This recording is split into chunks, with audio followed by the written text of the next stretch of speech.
Aunque disfrutan de privilegios inimaginables, ser miembro de la familia real británica no es solo diversión y fiestas.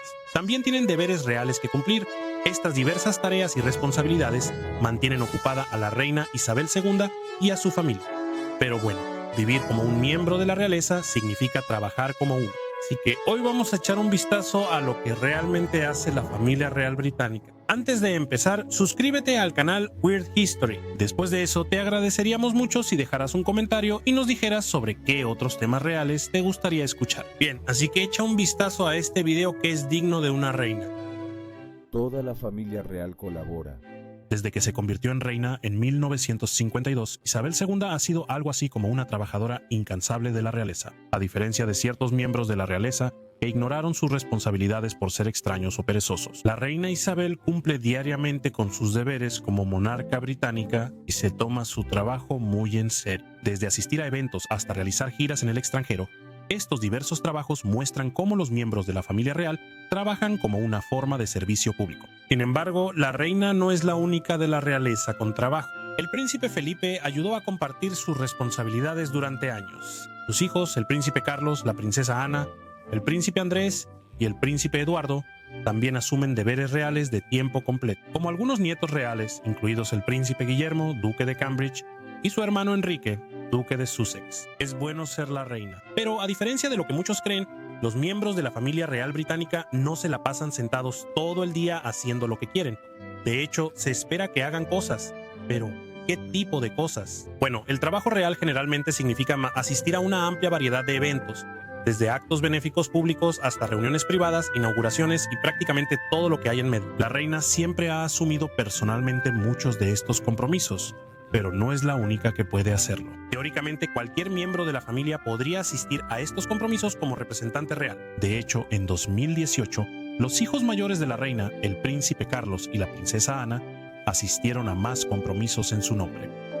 Es tarea de la reina inaugurar oficialmente el Parlamento cada año. La reina Isabel es la jefa simbólica del país, pero participa en ceremonias estatales importantes. La ceremonia más importante que realiza es la apertura anual del Parlamento. Cada mayo inicia una nueva sesión parlamentaria. Usando los símbolos de la monarquía, incluyendo su corona y túnicas, la reina pronuncia un discurso para señalar oficialmente la apertura del gobierno. Ella solo ha faltado pocas veces a la apertura del Parlamento en sus décadas de reinado, lo cual no es mal récord. Había una vez, Inglaterra era una monarquía donde el rey gobernaba con mano de hierro, pero en 1215 la Carta Magna empezó a limitar los poderes del soberano, y ahora esa autoridad sin control ya es cosa del pasado. Actualmente el Reino Unido es una monarquía constitucional, lo que limita mucho el poder del rey o la reina. Ahora los miembros del Parlamento dirigen el país, no el monarca. En la monarquía constitucional moderna, el monarca es un sello de aprobación. Isabel da su aprobación, conocida como el asentimiento real, para toda la legislación aprobada por el Parlamento. El monarca otorga el asentimiento real, acto principalmente ceremonial.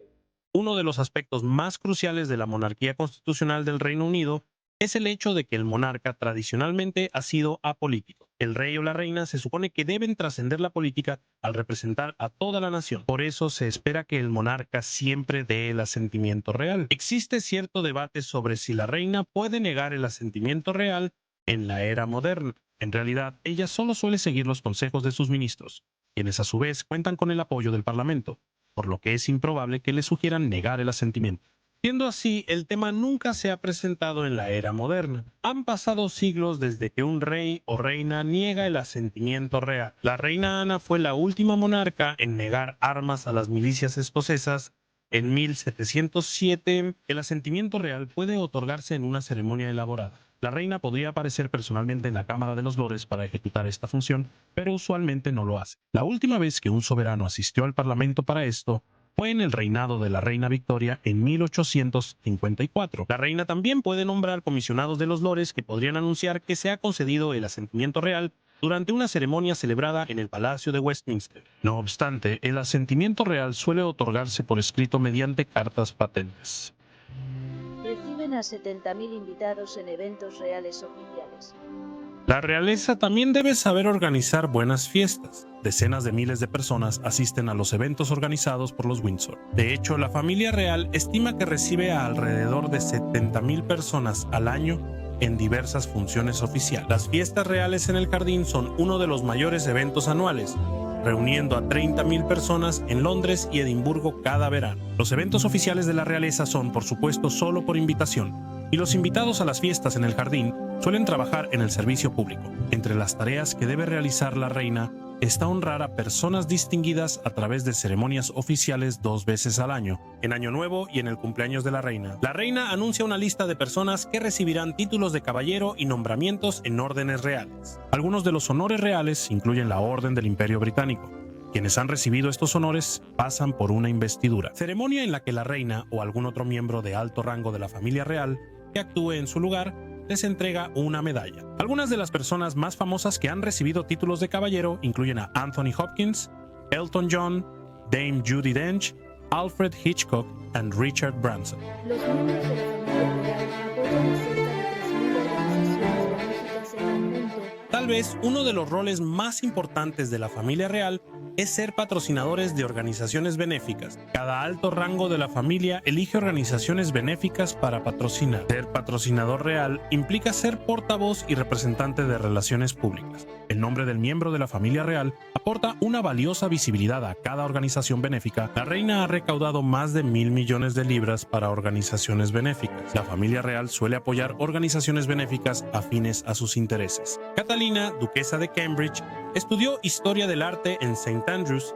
y ahora patrocina varias organizaciones artísticas, como la Galería Nacional de Retratos de Londres. El príncipe Guillermo, duque de Cambridge, es el patrocinador real de Tusk Trust, una organización creada para conservar la vida silvestre y promover la educación y el desarrollo comunitario en toda África, y de Centrepoint, que tiene como objetivo proporcionar vivienda y servicios a jóvenes sin hogar. La mayoría de los miembros de alto rango de la familia real apoyan a la reina de tiempo completo.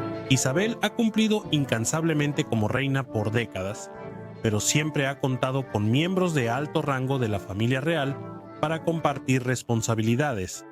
Sus hijos y algunos nietos asumen funciones oficiales a tiempo completo. Estos miembros activos de la realeza dedican sus días exclusivamente a cumplir deberes reales. Algunos miembros de la realeza realizan tareas reales y conservan sus carreras. Las princesas Beatriz y Eugenia, nietas de la reina, también trabajan fuera de la familia real. La princesa Beatriz fue asociada de ventas en Selfridges y trabajó en la oficina de prensa del Ministerio de Asuntos Exteriores. Actuó como extra en la película de 2009 La joven Victoria, hizo prácticas en Sony Pictures y ahora es vicepresidenta de alianzas y estrategia en la empresa de software Affinity. La princesa Eugenia, por otro lado, trabajó en la casa de subastas Padel 8 y luego ocupó un cargo directivo en la Galería de Arte Hauser y Wirth.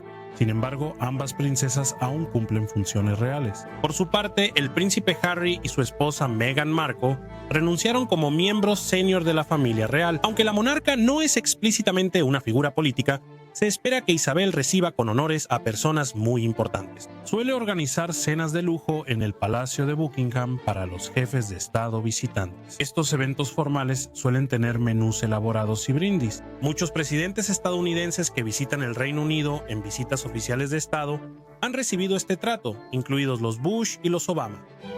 Giras por la mancomunidad y 100,000 cartas.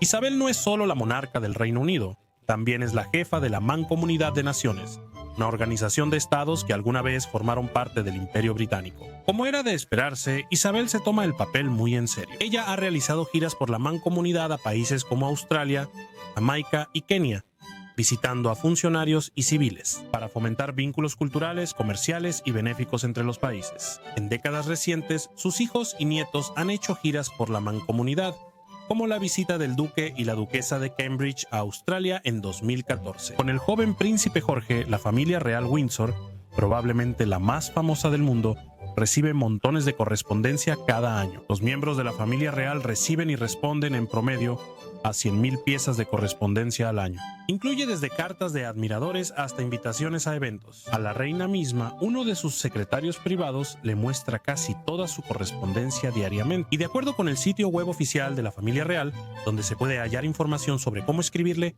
y cómo dirigirse a ella, Ella muestra un gran interés en las cartas que recibe. Sin embargo, si estás escribiendo para intentar que la reina tome partido en una disputa personal o política, no te molestes. Tu Majestad no intervendrá en esos conflictos, y las cartas solicitándolo recibirán una respuesta estándar explicando esto. Además, no te molestes en enviarle a la reina regalos no solicitados. No pueden ni serán aceptados. Actúan como embajadores no oficiales del Reino Unido. Aunque la reina Isabel posee palacios y residencias en todo el Reino Unido, no siempre las disfruta como quisiera porque sus deberes reales suelen llevarla al extranjero. Para 2015 había hecho al menos 265 visitas al extranjero. No es la única. Otros de la familia real también han viajado al extranjero, a veces por motivos políticos. Tras la votación del Reino Unido para salir de la Unión Europea, el duque y la duquesa de Cambridge, en particular, han sido reclutados para visitar naciones europeas y llevar a cabo una llamada ofensiva de encanto. El objetivo ha sido ofrecer buena voluntad y suavizar las tensiones del Brexit. Veremos cómo funciona eso.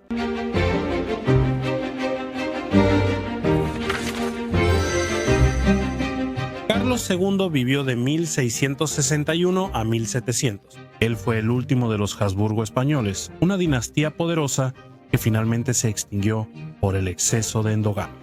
Apenas podía comer debido a su mandíbula deformada, sufría de raquitismo, alucinaciones y una cabeza desproporcionadamente grande, era impotente e infértil.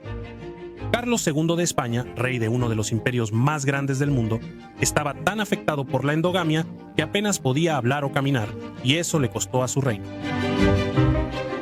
Hoy echaremos un vistazo a cómo los problemas de salud de Carlos II de España destruyeron su dinastía y sumergieron a Europa en la guerra.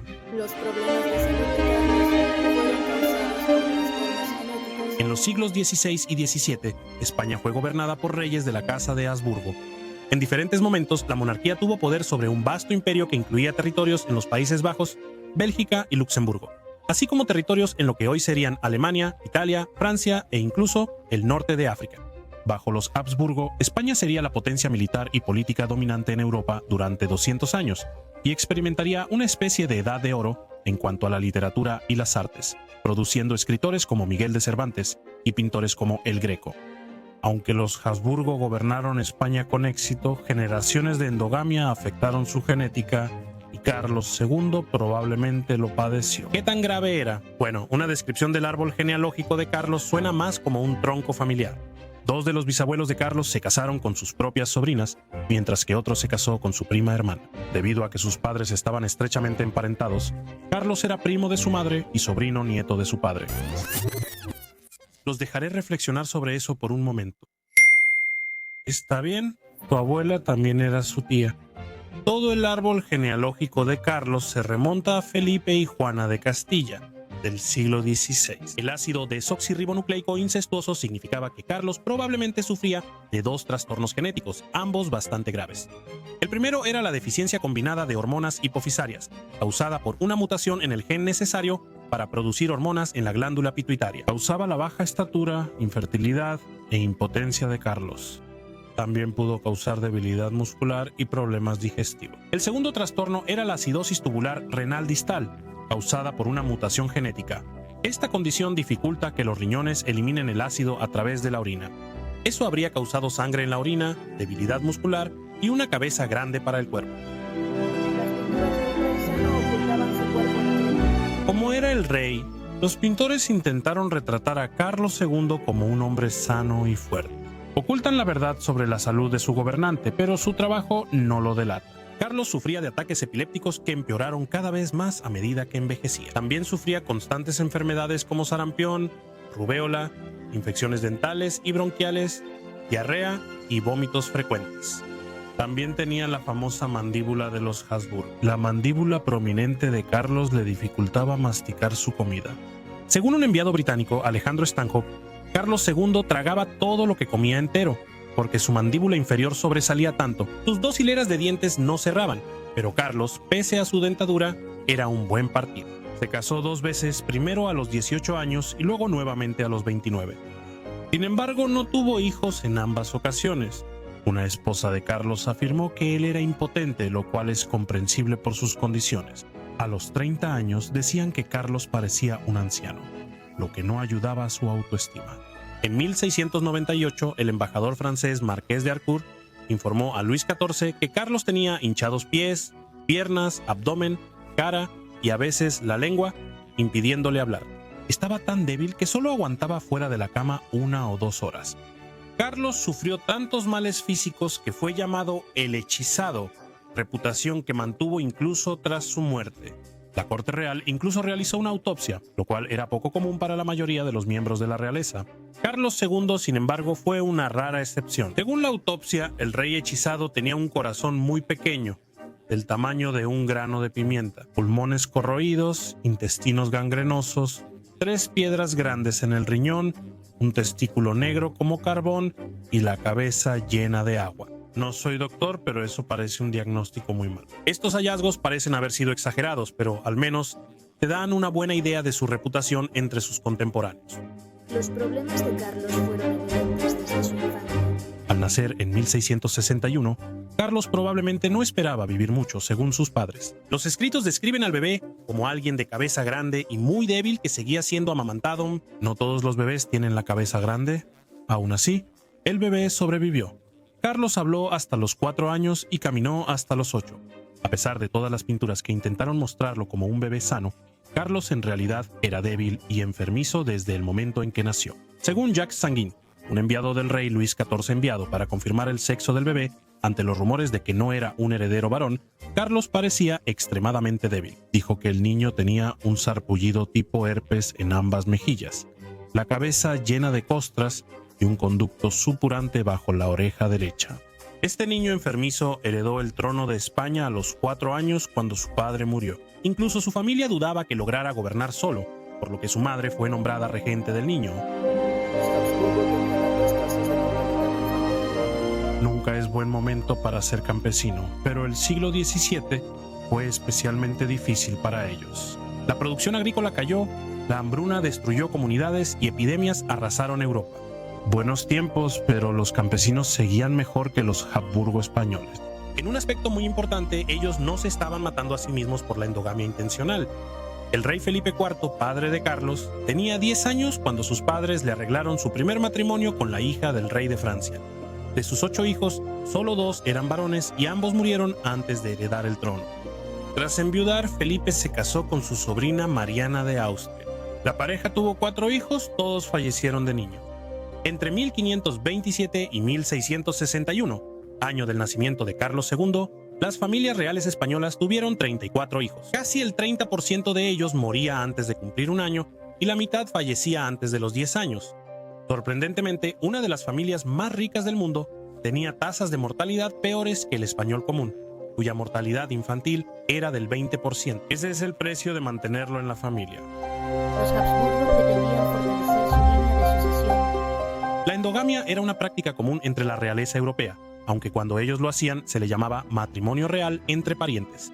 Suena elegante y corporativo, y durante 2 siglos los Habsburgo españoles se casaron dentro de su propia familia para mantener su herencia real. De hecho, la mayoría de sus matrimonios en los siglos XVI y XVII fue entre parientes consanguíneos. Los Habsburgo defendían la endogamia diciendo que fortalecía la sucesión y aseguraba alianzas políticas. Durante una época en la que la sangre real se consideraba sustancialmente diferente de la sangre común, los gobernantes querían casarse con otros gobernantes. Sin embargo, el simple hecho era que a veces no había muchas opciones fuera de los propios primos. Irónicamente, los matrimonios entre familiares, pensados para preservar la pureza de la sangre, causaron enfermedades genéticas y deformidades que destruyeron la monarquía. Eso sí que fue una mala planeación. La expansión colonial de España causó conflictos económicos y políticos. Carlos heredó un imperio que existía desde el siglo XVI, cuando su antepasado, Carlos V, gobernó Alemania, Austria, los Países Bajos, España y extensos territorios en el Nuevo Mundo. Estas posesiones eran conocidas como el imperio en el que nunca se pone el sol, título luego usado por el Imperio Británico. España recibía gran riqueza por su puerto principal, Sevilla. Miguel de Cervantes, autor del Quijote, describió la ciudad en aquel entonces como el lugar ideal para la aventura, pues en cada calle y en cada esquina había más aventuras que en cualquier otro lugar. La flota transatlántica de España llegaba 2 veces al año con oro, plata y productos exóticos como cacao, piñas y chiles. Pero al final no importó. Toda la riqueza del Imperio español no pudo evitar el fin de la monarquía de los Habsburgo. En el siglo XVII, España se encontró enfrentando una larga y pronunciada decadencia mientras millones de libras de plata inundaban el país. Entre 1580 y 1630, las enormes cantidades que el Imperio español introdujo en el mercado europeo causaron una inflación extrema para la moneda española. La monarquía asumió enormes cantidades de deuda mientras financiaba una multitud de esfuerzos bélicos, tanto en Europa como en América. Las cosas iban mal, pero el mal liderazgo de los Habsburgo hizo que los problemas fueran insuperables. El rey no podía gobernar su imperio y jamás recuperaría el esplendor del siglo XVI. La muerte prematura de Carlos sumergió a Europa en la guerra. Para cualquiera que estuviera prestando atención, estaba bastante claro que Carlos no iba a vivir mucho tiempo y, como sucedió, no tenía hijos propios. Así que en 1700 Carlos emitió su último testamento. En el documento, Carlos nombró a Felipe, duque de Anjou, como sucesor. Felipe era nieto de la hermana de Carlos, casada con Luis XIV de Francia. Se podría pensar que esta previsión y planificación aseguraría una sucesión tranquila, pero no fue así. La muerte de Carlos provocó años de guerra. Carlos fue el último de los Habsburgo españoles y debido al rico imperio de España, muchas potencias europeas querían el trono. Antes de la muerte de Carlos, ingleses, holandeses y franceses ya discutían cómo dividir su imperio. El conflicto, que sería conocido como la Guerra de Sucesión Española, se prolongó desde 1701 hasta 1703. Esta década de guerra vio al poderoso monarca francés Luis XIV luchar contra una alianza de ingleses, holandeses y el Sacro Imperio Romano para poner a su nieto en el trono. Al final, la guerra mató a más de 1 millón de personas y el testamento de Carlos terminó poniendo a un Borbón francés en el trono español. Jacobo, hijo único de María, reina de Escocia, y Enrique Estuardo, nació en 1566 en medio de un conflicto entre Escocia e Inglaterra. Al año de edad, subió al trono escocés como rey Jacobo VI tras la abdicación de su madre, y fue coronado rey Jacobo I de Inglaterra algunos años después. Algunos de sus logros como rey fueron lograr una paz eventual entre Escocia e Inglaterra, además de reescribir la Biblia y quemar vivas a muchas personas. Metas modestas en realidad. Así que hoy vamos a echarle un vistazo a Jacobo I, el hijo quema brujas de María, reina de Escocia. Bien, es hora de descifrar a este rey. Cuiden el trono. La violencia religiosa de la Reforma Protestante y la historia de enemistad entre la reina Isabel I y María, reina de los escoceses, acecharon el reinado del rey Jacobo I. Ambos problemas lo influenciaron para mantener un control firme sobre la política. Pero temía lo sobrenatural, a pesar de que los fantasmas no son reales, espero. Tras heredar el trono de Escocia de niño, el rey fue coronado como Jacobo I de Inglaterra tras la muerte de su prima, Isabel I, en 1603. Durante el reinado de Jacobo, las cazas de brujas y ejecuciones devastaron las islas británicas y él siguió obsesionado con sus consecuencias religiosas y espirituales. Ya sea encargando una nueva traducción de la Biblia al inglés en 1604 o obsesionándose con casos de brujería, Jacobo se consideraba instrumento de la autoridad y justicia divina. Al final, Jacobo unificó los reinos combatientes de Escocia e Inglaterra, pero fue un camino largo y difícil hacia la paz. Toda esa quema de brujas probablemente no ayudó, o tal vez sí. Protestas tantísimo demasiado. Jacobo nació rey en un mundo muy dividido entre católicos y protestantes. Su madre era católica y quería que Jacobo también lo fuera desde bebé. Ella bautizó católicamente a Jacobo, mostrando su deseo de mantener la tradición de monarcas católicos en una Escocia protestante, pero cuando María abdicó en 1567, también renunció a criar a su hijo, lo cual es una regla extraña. Jacobo fue criado por su tutor Jorge Buchanan como protestante y se le animó a despreciar a su madre y su religión. El interés de Jacobo por la brujería era bien conocido en sus dos reinos, tanto así que probablemente inspiró el Macbeth de Guillermo Shakespeare. Y si alguna vez han leído Macbeth de Shakespeare, saben que nadie debería sentirse bien por haber inspirado Macbeth de Shakespeare. Las brujas en la obra se describen igual que en la demonología de Jacobo. Su obsesión era un poco como tenerle miedo a los fantasmas, porque una vez vio uno en una película la creencia de Jacobo de que tormentas sobrenaturales retrasaron y pusieron en peligro la vida de su esposa en Escocia, se vincula con la imagen de Shakespeare de brujas causando tormentas. Probablemente Shakespeare hizo Macbeth corta porque sabía que Jacobo no tenía paciencia para funciones largas. Tal vez debería probar TikTok. Cacería de brujas. Los juicios de North Berwick en 1590 fueron una de las primeras y mayores casas de brujas en Escocia, con Jacobo como figura clave. Tras casarse con la princesa Ana de Dinamarca, zarparon hacia Escocia, pero varias tormentas casi acaban con la pareja y retrasaron su llegada. ¿Qué hubiera pasado si los padres de Frozen sobrevivían? La experiencia fue tan traumática que Jacobo sospechó juego sucio. En otras palabras, quería culpar a alguien por el clima. Sentía que la única explicación razonable era que alguien o un grupo de personas había intentado sabotear su matrimonio y atentar contra su vida. En respuesta, Jacobo inició una cacería de brujas que se expandió rápidamente a medida que los acusados hacían confesiones y nuevas acusaciones bajo tortura. Resulta que la tortura no es nada como lo muestra Jack Bauer. La mayoría de las veces, la gente solo te dice lo que quieres escuchar. Al menos 70 personas fueron acusadas de brujería y la mayoría sentenciada a muerte. La histeria por la brujería en Europa victimizó predominantemente a las mujeres, algo que probablemente ya sabías si viste Abracadabra. La historiadora Susanna Lipscomb estima que entre el 70 y el 80% de las acusaciones de este periodo fueron dirigidas a mujeres. Jacobo pensaba que las mujeres eran más propensas a ser brujas porque, según él, eran más frágiles que los hombres y más fáciles de caer en trampas del diablo, quien actúa como un depredador. En North Berwick, aunque hombres y mujeres fueron juzgados por brujería, la mayoría de las personas acusadas eran mujeres. La académica Deborah Willis sostuvo que Jacobo persiguió a mujeres en los juicios de brujas de North Berwick para liberarse de una mirada femenina dominante y malévola. Abandonado por la reina Isabel y su madre, reafirmando su poder. Esos sí son problemas con mamá. Escribiendo el manual sobre brujas. Jacobo veía la brujería como un crimen grave y ajustó los castigos según su percepción de la gravedad del delito. En 1604, un año tras iniciar su reinado en Inglaterra, promulgó una nueva ley de brujería. Aunque Enrique VIII e Isabel I ya habían promulgado leyes contra la brujería, la de Jacobo fue mucho más estricta.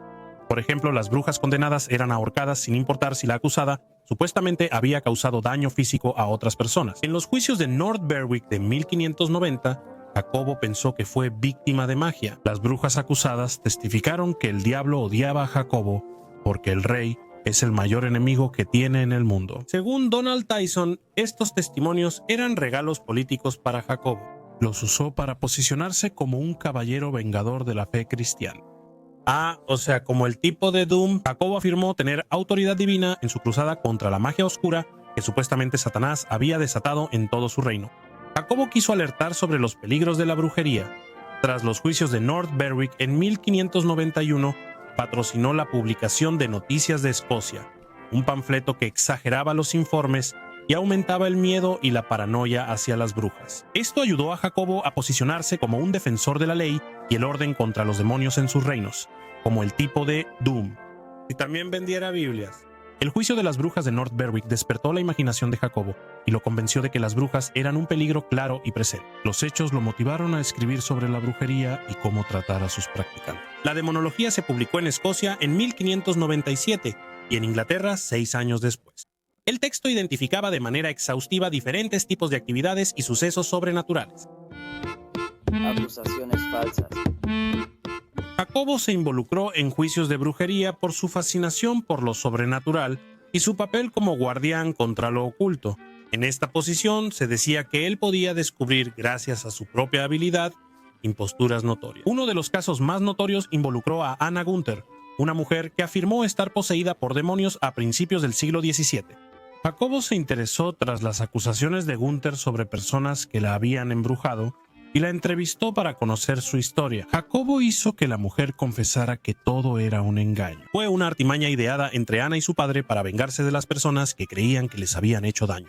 No faltaba oscuridad en la vida del joven rey Jacobo. Eso también pudo inspirar su fascinación por la brujería, cuando Jacobo subió al trono a los 13 meses. Su madre fue destituida poco después de que su padre muriera en una explosión. Al momento de los juicios de North Berwick, María, reina de los escoceses, ya había sido ejecutada por la reina Isabel I de Inglaterra. Siendo justos, podríamos empezar a creer en maldiciones tras todo eso. Biblia nueva, ¿quién habla? En la Europa moderna, religión y política eran inseparables. En Inglaterra, la corona encabezaba la iglesia anglicana.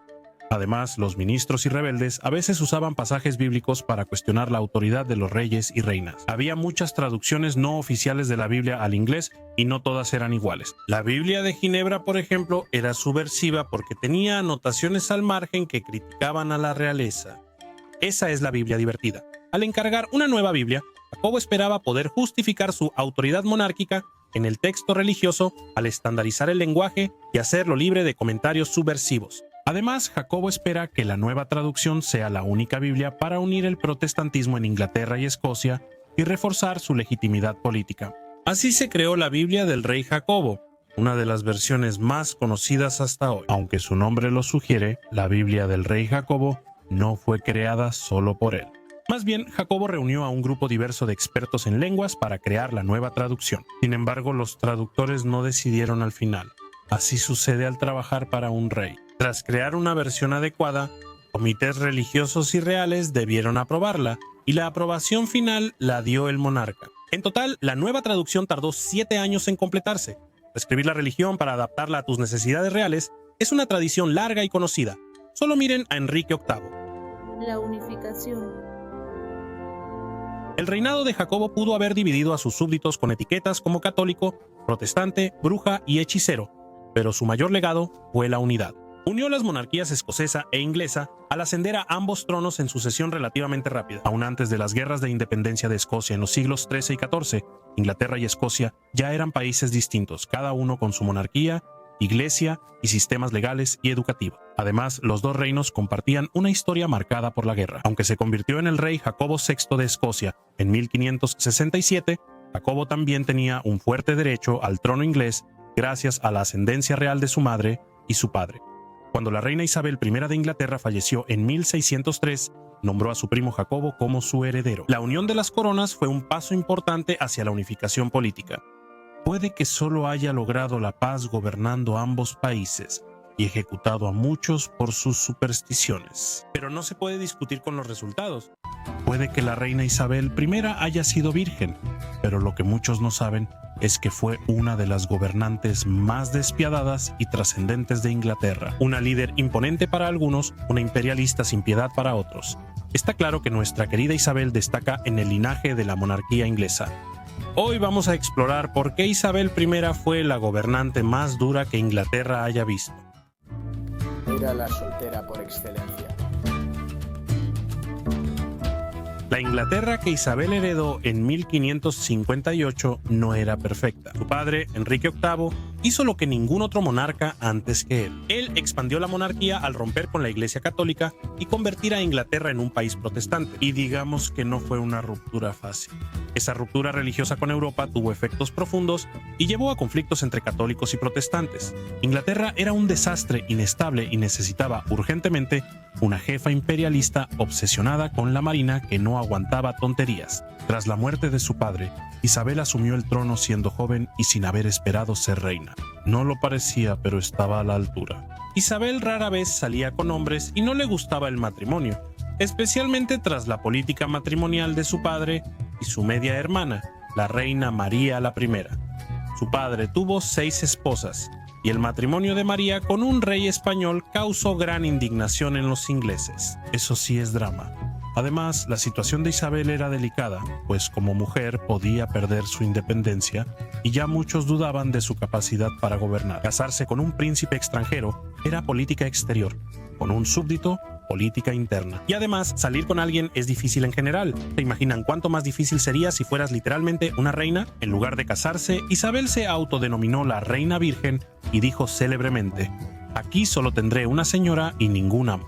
Aunque muchos creían que era contra las leyes de la naturaleza que una mujer gobernara, Isabel les demostró a todos que estaban equivocados. Al no casarse, pudo preservar la autonomía inglesa y minimizar el faccionalismo entre la nobleza inglesa. O quizá no era fan de las bodas reales.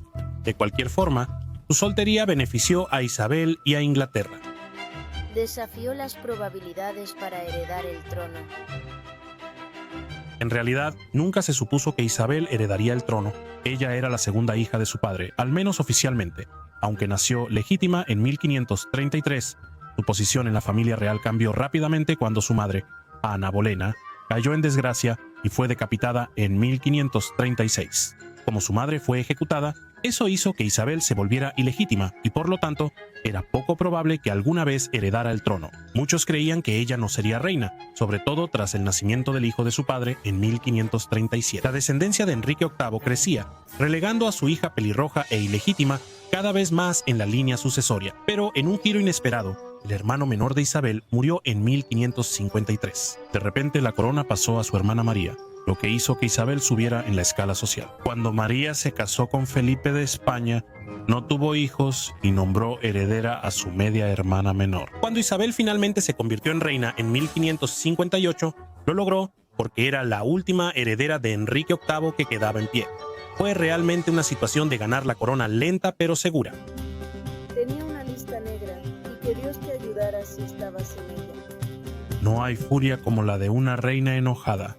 Isabel exigía respeto de sus cortesanos como reina, pero su conocida vanidad a menudo dificultaba que posibles pretendientes se casaran bajo la atenta mirada de Isabel. Varias de sus damas de compañía, sobre todo Bess Throckmorton y Catalina Gray, se ganaron el desprecio de la reina cuando se casaron en secreto con sus amantes sin el conocimiento ni permiso de la reina. De hecho, cuando Mary Shelton, prima segunda de la reina, se casó en secreto con John Scudamore sin su permiso, terminó con un dedo roto cuando Isabel le golpeó la mano con su cepillo para el cabello.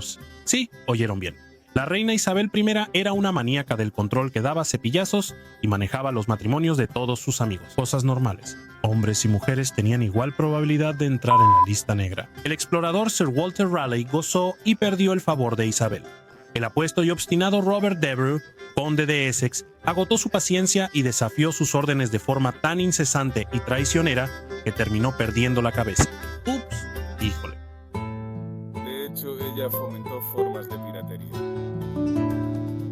Durante el reinado de Isabel, Inglaterra vivió una época dorada en artes, exploración y piratería. El mayor rival naval de Inglaterra era España, y los corsarios ingleses saqueaban barcos españoles que iban y venían de América. España se quejaba amargamente de que los llamados corsarios ingleses saqueaban sus barcos. Isabel no detuvo las hazañas de Sir Walter Raleigh y Sir Francis Drake. De hecho, ella recompensaba la piratería. Ella era inteligente y atlética. Isabel era vanidosa, pero también combinaba belleza e inteligencia, siempre llena de energía. Demostró ser una reina a la que le gustaban tanto la actividad como el estudio educativo por igual. Estaba sumamente educada y bien leída. Dominaba 6 idiomas además de su inglés nativo: latín, francés, griego, español, italiano y galés. Estaba extremadamente educada y era muy culta. No solo era una ratón de biblioteca, Isabel la Virgen también era una deportista sin remordimientos. Era cazadora y amazona entusiasta, y su corte famosa por bailar toda la noche. De hecho, ella era la reina del baile. Ella mantenía a un astrólogo a su servicio. Si tuvieras la riqueza de un país, seguro querrías a alguien que te leyera la carta astral cuando quisieras, ¿no? Eso fue lo que hizo Isabel cuando fue reina. Uno de los asesores más confiables de Isabel creía en la alquimia y la astrología. John Dee, o Dr. Dee como lo llamaban, fue uno de los hombres de ciencia más respetados en el mundo isabelino. Matemático, científico, alquimista y astrólogo. Isabel consultaba su consejo con frecuencia. De hecho, Dee alentó la política imperial de Isabel y estaba convencido de que el futuro de Inglaterra estaba en Norteamérica. Suena totalmente a un Escorpio, si me lo preguntas. Dee no solo era un hombre de astrología y ciencia, también era algo así como un chico gótico. Su interés por lo oculto atrajo personas interesantes a su vida. Durante años, Dee buscó la guía espiritual de Edward Kelly. Eduardo Kelly era conocido por sus conocimientos ocultos y decía comunicarse con ángeles. Como dato curioso, Dee fue probablemente la inspiración en la vida real para el personaje de Próspero en La Tempestad de William Shakespeare. Ella era una mujer madura seductora. Solo porque te conozcan como virgen no significa que realmente tengas que abstenerte del sexo, ¿cierto? Durante su reinado, Isabel tuvo romances con varios favoritos de la realeza. El más destacado fue Robert Dudley, conde de Essex, compañero y consejero de la reina por décadas. Algunos expertos creen que Dudley fue el amor de su vida. Isabel era conocida por apreciar la belleza masculina y mantuvo coqueteos con el duque de Anjou, un posible esposo, Sir Walter Raleigh y Thomas Hainich. A medida que envejecía, no hizo ningún esfuerzo por moderar sus coqueteos. Al final de su reinado, el joven Robert Devereux, hijastro de Robert Dudley, ascendió rápidamente en el favor de la reina, aunque era 33 años menor que ella. Que alguien consiga un dispositivo de rastreo porque esta mujer está a la casa. Miau. Robb coqueteó hasta conseguir cargos reales, y su relación hizo que todos en la corte hablaran. Sin embargo, era tan vanidoso como apuesto, y su estrella cayó tan rápido como ascendió. Lamentablemente, su relación terminó después de que él liderara una rebelión contra Gloriana. Isabel terminó su relación con él mandando que le cortaran la cabeza. Su padrastro era un pervertido. De adolescente, Isabel pasó parte de su tiempo con su madrastra viuda, Catalina Parr, quien había sido la sexta y última esposa de su padre. Tras la muerte de su real esposo, Parr se casó con Thomas Seymour en 1547 y él se mudó con su esposa e hijastra de 14 años. Sin embargo, el nuevo padrastro de Isabel comenzó a actuar de forma extraña. Acosaba a la adolescente haciéndole cosquillas y entrando accidentalmente cuando estaba desnuda, causando gran revuelo. Catalina se dio cuenta pronto del escándalo y le puso fin de inmediato. Furiosa, Catalina envió a Isabel lejos. Rumores sensacionalistas decían que la joven princesa esperaba un hijo de Seymour, pero eran falsos. Pero algunos especulan que la relación depredadora con su padrastro fue lo que la alejó de futuras relaciones con hombres. Sobrevivió al encierro en la Torre de Londres.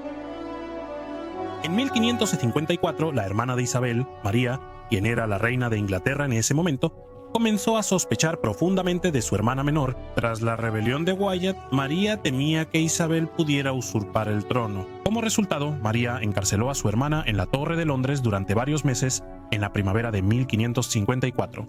Isabel sufrió en esa torre, encerrada y miserable durante meses. La culpa por encarcelar a Isabel debió afectar a María, pues la nombró su única heredera poco antes de morir. 4 años después.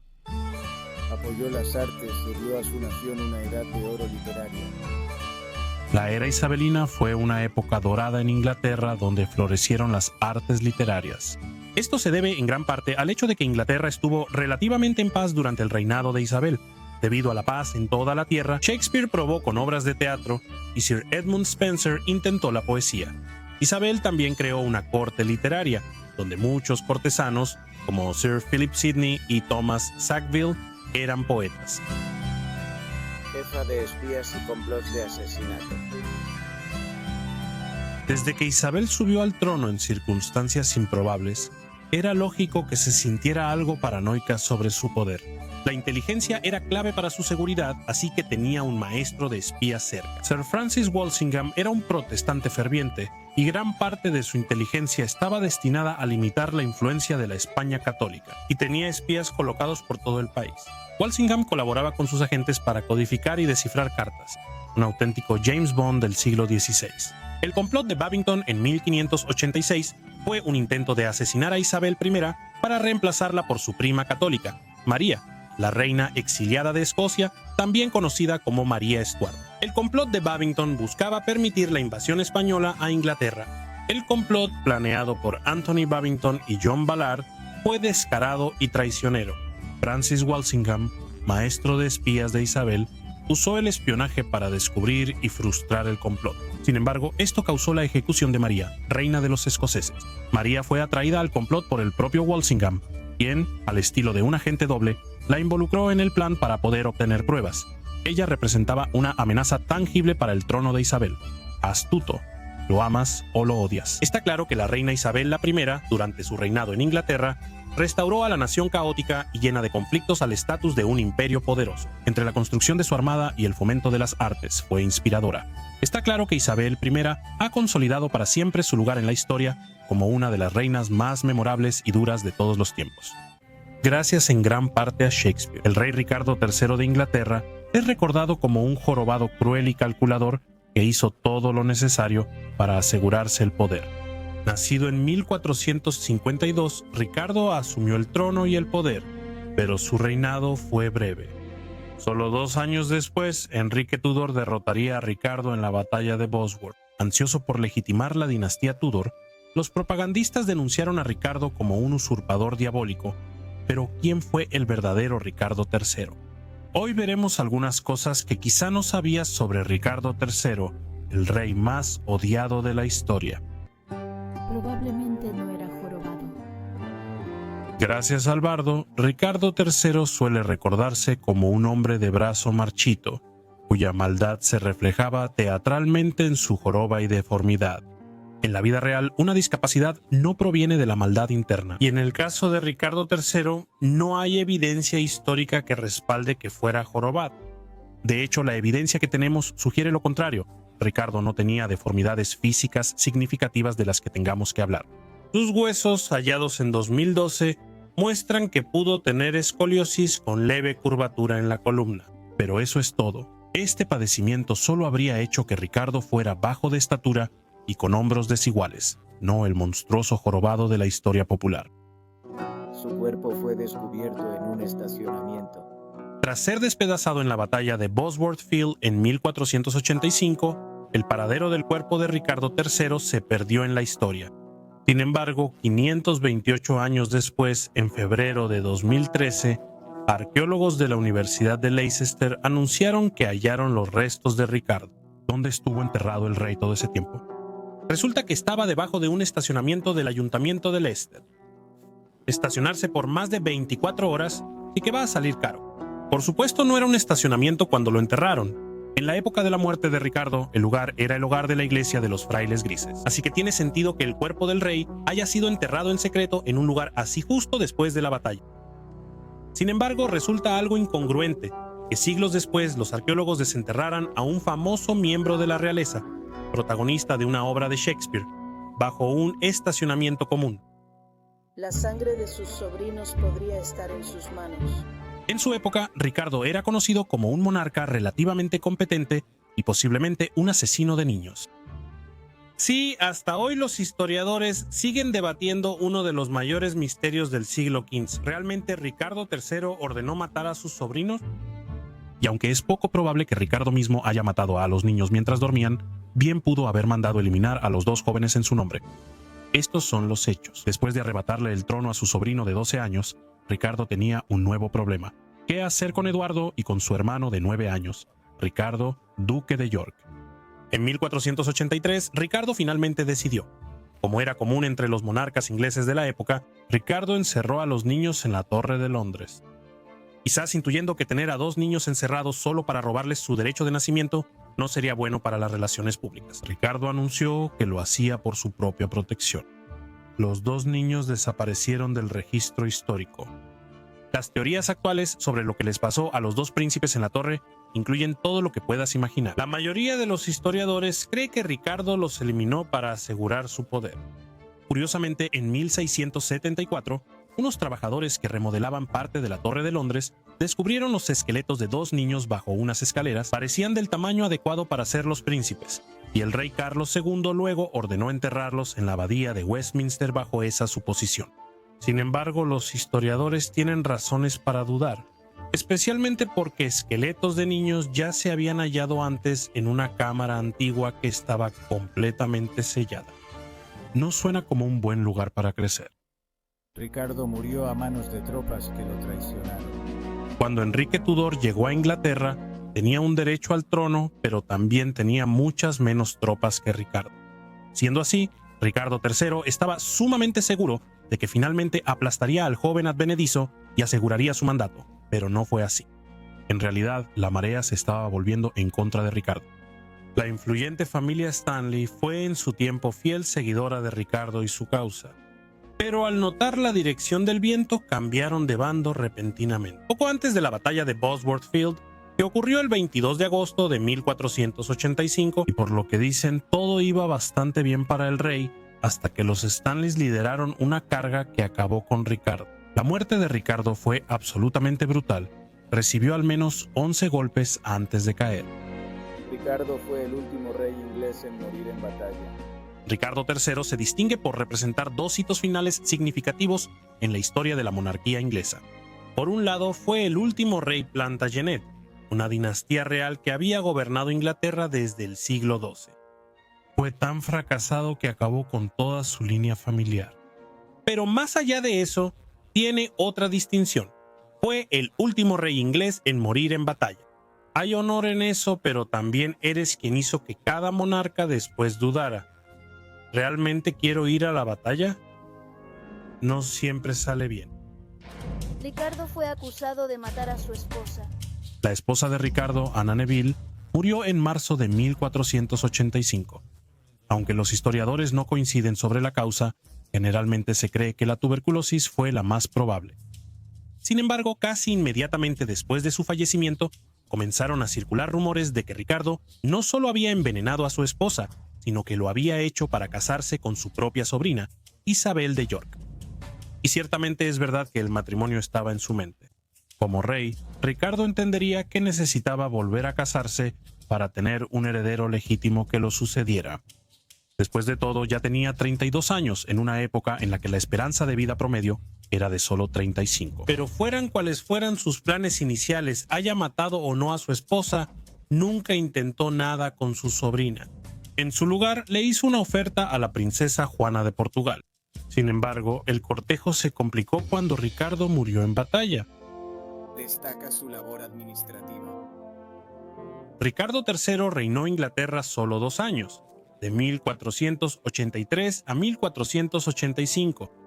No obstante, mostró un gran potencial desde el punto de vista administrativo. Sin embargo, la mayor parte de su reinado estuvo obstaculizada por sus interminables esfuerzos, por simplemente aferrarse al trono que había robado. Mostró una mente legal astuta y capaz. Entre sus reformas estaban más protecciones para los pobres en la corte. Los historiadores también han señalado otras pruebas de que Ricardo aparentemente estaba interesado en usar la ley para proteger a la gente común, lo cual en ese momento era una idea bastante novedosa. Lamentablemente para la gente común de Inglaterra no tuvo la oportunidad de llevar a cabo la mayor parte de su agenda. Ricardo hizo que declararan ilegítimo a su sobrino. Como se explicó anteriormente, tras la muerte del rey Eduardo IV en 1483, Ricardo III hizo que su sobrino de 12 años fuera rey y su hermano menor heredero. Ricardo encerró a los niños en la Torre de Londres diciendo que era para protegerlos de quienes querían dañarlos. Gracias, tío Ricardo. Y si encarcelarlos no fuera suficiente, y si Ricardo III quería ser rey, no bastaba con eso. También declaró que los niños eran ilegítimos. Y para asegurarse, repitió lo mismo con los hijos de su hermano y su esposa Elizabeth Woodville: ilegítimo, ilegítimo, ilegítimo, ilegítimo e ilegítimo. Oh, tú también eres ilegítimo. Esta maniobra legal permitió que Ricardo se presentara como el heredero lógico y verdadero de su hermano, y fue proclamado oficialmente rey ese mismo año. Linajes interrumpidos. Aunque el único hijo legítimo de Ricardo, Eduardo, príncipe de Gales, murió niño, el rey tuvo otros 2 hijos. Aunque se desconoce su fecha de nacimiento y la identidad de sus madres, Juan de Gloucester y Catalina Plantagenet son reconocidos como descendientes de Ricardo. Quizá eran ilegítimos, pero se dice que Ricardo los cuidó, les proveyó y los trató como familia.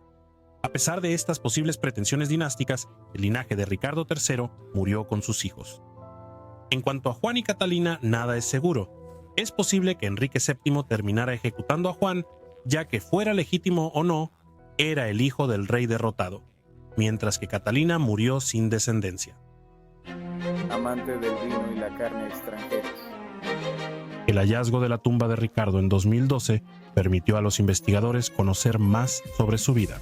Los estudios realizados en sus huesos incluso han revelado pistas sobre sus hábitos alimenticios. Consistente con el estilo de vida de los aristócratas y la realeza en este periodo, Ricardo evidentemente comía mucha carne y bebía muchísimo vino. Además, a pesar de ser un rey inglés, parece que prefería los vinos extranjeros en lugar de la cerveza inglesa.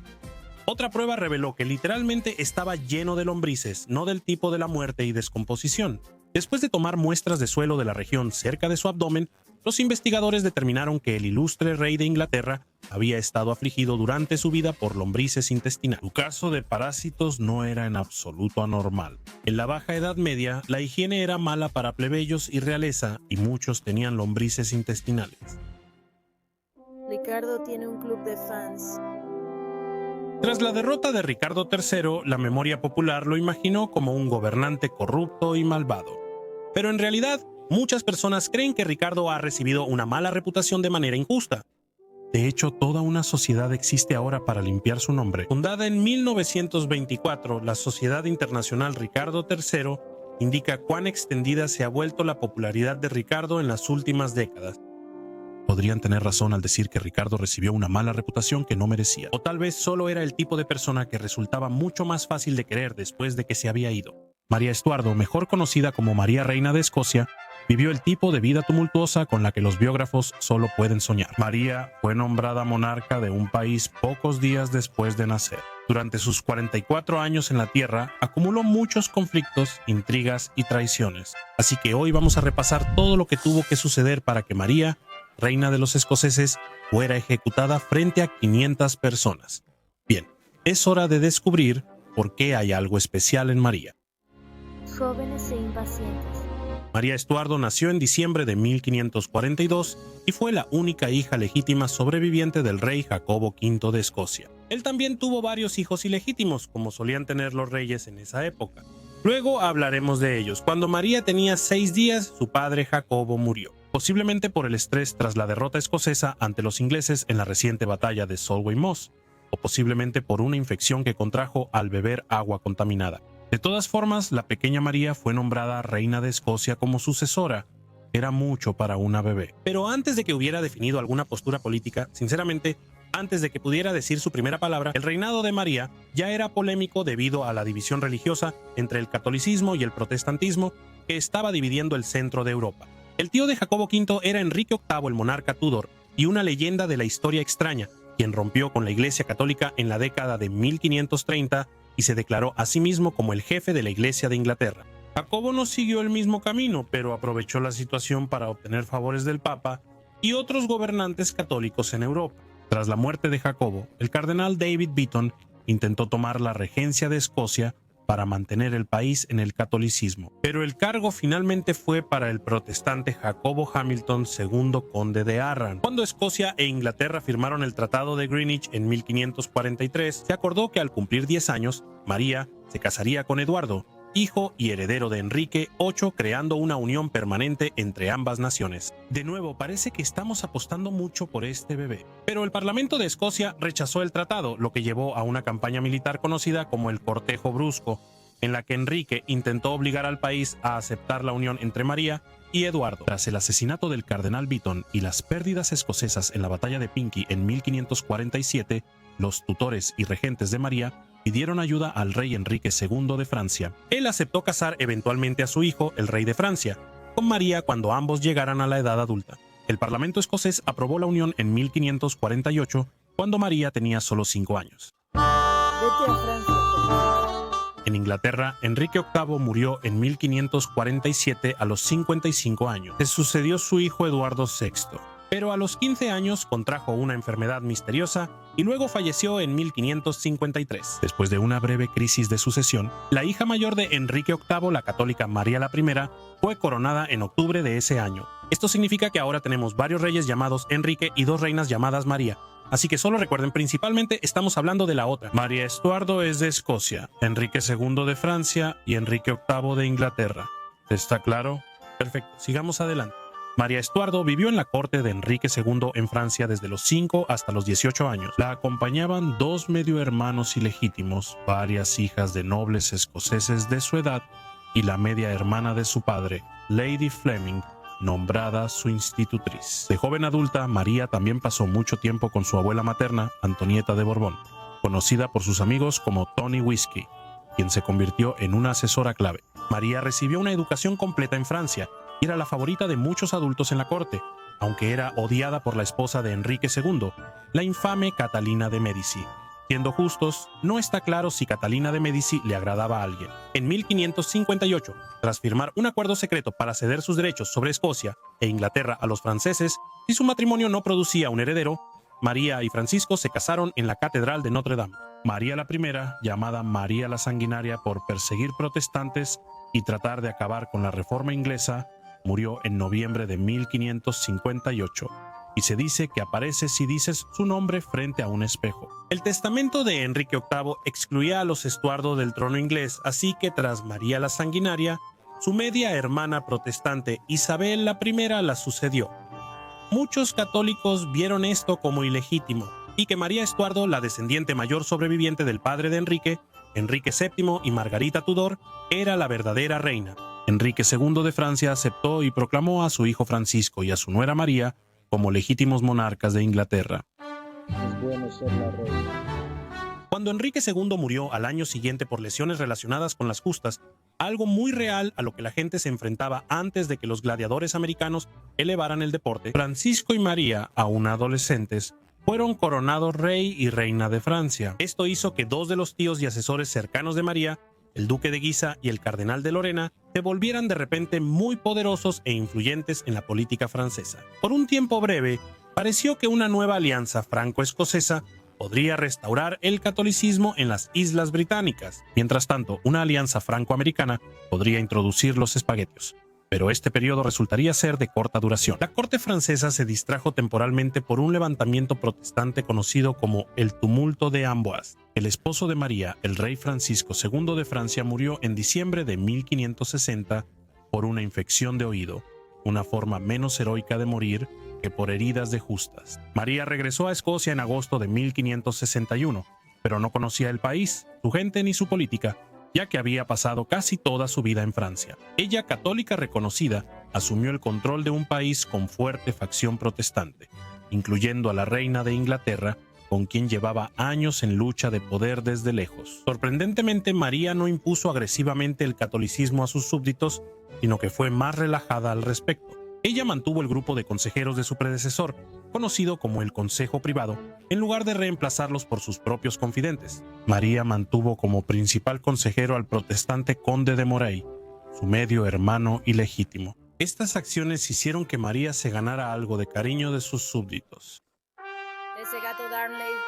Se consideraron varios posibles candidatos para el próximo esposo de María, pero finalmente ella eligió a su primo inglés Henry Stuart, mejor conocido como Lord Darnley, a quien había conocido mientras aún estaba de luto por Francisco. El matrimonio resultó impopular para muchos, incluida Isabel, quien temía que sus hijos tuvieran un derecho aún más fuerte al trono. Los protestantes escoceses rechazaron la unión, pues tanto María como Darnley eran católicos. Algunos se rebelaron contra la corona en pequeños levantamientos llamados persecución de Chase About Raid. Los personajes de aquella época tenían nombres tan divertidos. Muy pronto, el matrimonio entre María y Darnley se volvió tenso mientras él buscaba un mayor poder político, y ella se interesaba cada vez más por su secretario privado, David Rizzio, quien de alguna manera no era ni un moped ni un personaje de la película Vaselina. Darnley fue asesinado en febrero de 1567 en una explosión en la casa de Sir James Balfour, una antigua abadía llamada Kirkhope Field. Se sospechaba que María y James Hepburn, cuarto conde de Bothwell, estaban involucrados en la muerte de Darnley. Las sospechas crecieron meses después, cuando María y Lord Bothwell se casaron en una supuesta ceremonia protestante. Además, tenía escrito en su agenda volar a Lord Darnley, lo cual era difícil de explicar. María pensó que la nobleza escocesa apoyaría la unión, pero pronto vio que esta pareja era aún más polémica que la anterior. Muchos escoceses prominentes estaban molestos porque María se casara tan rápido con un hombre que posiblemente estaba implicado en la muerte de su esposo. Eso ya era sospechoso, incluso con la definición más amplia. Los católicos estaban indignados porque Bothwell se había divorciado de su esposa anterior solo 12 días antes de casarse con María, y estaban aún más molestos por los rumores sobre los ritos protestantes en la boda. En total, 26 nobles escoceses anunciaron planes para levantar un ejército contra la pareja. En junio, en Carberry Hill, María se entregó a un grupo reunido de lores escoceses. A cambio de su salida segura, Bothwell fue exiliado a Dinamarca, donde murió en 1578, sin volver a ver a María nunca más. Cruel. De regreso en casa, María fue obligada a abdicar su trono a favor de su hijo de 1 año, Jacobo VI. ¿Por qué seguimos poniendo bebés a cargo? El conde de Moray fue nombrado regente y María encarcelada en el castillo de Lochleven hasta mayo de 1568, cuando escapó y reunió un ejército de 6.000 personas para intentar recuperar el trono. Su pequeña fuerza no pudo con la tarea, y los protestantes escoceses hicieron que su ejército se retirara en solo 1 hora. Ella me esperaba apoyo material de Isabel para su causa, pero la monarca inglesa fue cautelosa y expresó preocupación por los rumores que implicaban a María en la muerte de Darnley. Aunque María pudo quedarse en Inglaterra, su relación con Isabel quedó rota para siempre, especialmente tras ser María acusada formalmente por el conde de Moray como cómplice en el gran estallido de Lord Darnley. En enero de 1569, María fue llevada al castillo de Tutbury bajo la estricta custodia del conde de Shrewsbury y no se le permitió salir de ahí. Era una versión lujosa y real del arresto domiciliario. Durante 19 años, María estuvo envuelta en complots y conspiraciones para quitarle el trono a Isabel. Estas incluyeron la conspiración de Ridolfi de 1571, en la que el rey Felipe II de España, el Papa y el embajador de España en Inglaterra colaboraron para destituir a Isabel y nombrar a María como reina. La conspiración recibió el nombre del banquero florentino Roberto Ridolfi, quien fue descubierto con mensajes que implicaban al duque de Norfolk en el plan. El Consejo Privado de Isabel respondió a estas conspiraciones aprobando dos leyes en 1584 y 1585 que facilitaron la eventual caída de María. En el vínculo de asociación, los miembros del Consejo Privado juraron eliminar no solo a cualquiera que intentara asesinar a la reina Isabel, sino a cualquier pretendiente al trono en cuyo interés directo se hubiera realizado el intento. La Ley para la Seguridad de la Reina, aprobada al año siguiente, ordenaba el juicio, ejecución y exclusión de la sucesión para quienes participaran en complots contra la reina. En 1586, las autoridades inglesas interceptaron una carta dirigida a María, escrita por el aristócrata inglés católico Antonio Babington, escrita en código. Babington informó a María que tenía 6 caballeros listos para matar a Isabel, esperando su aprobación. Se dice que María respondió a Babington el 16 de julio solicitando conocer a estos caballeros. Esto era todo lo que el Consejo Privado necesitaba ver para finalmente sacar a María del tablero. Babington y sus asociados fueron ejecutados en septiembre y María fue juzgada en octubre en el castillo de Fotheringhay en Northamptonshire. No solo disputó la veracidad de los cargos, sino que además argumentó que, como no reconocía el derecho de Isabel al trono, no estaba sujeta a la ley inglesa, también conocida como la defensa de corazón valiente. María fue declarada culpable de traición y decapitada el 8 de febrero de 1587 frente a cientos de espectadores. No se sabe si vendieron camisetas. La reina Victoria gobernó Gran Bretaña e Irlanda de 1837 a 1901. Sin embargo, no fue fácil.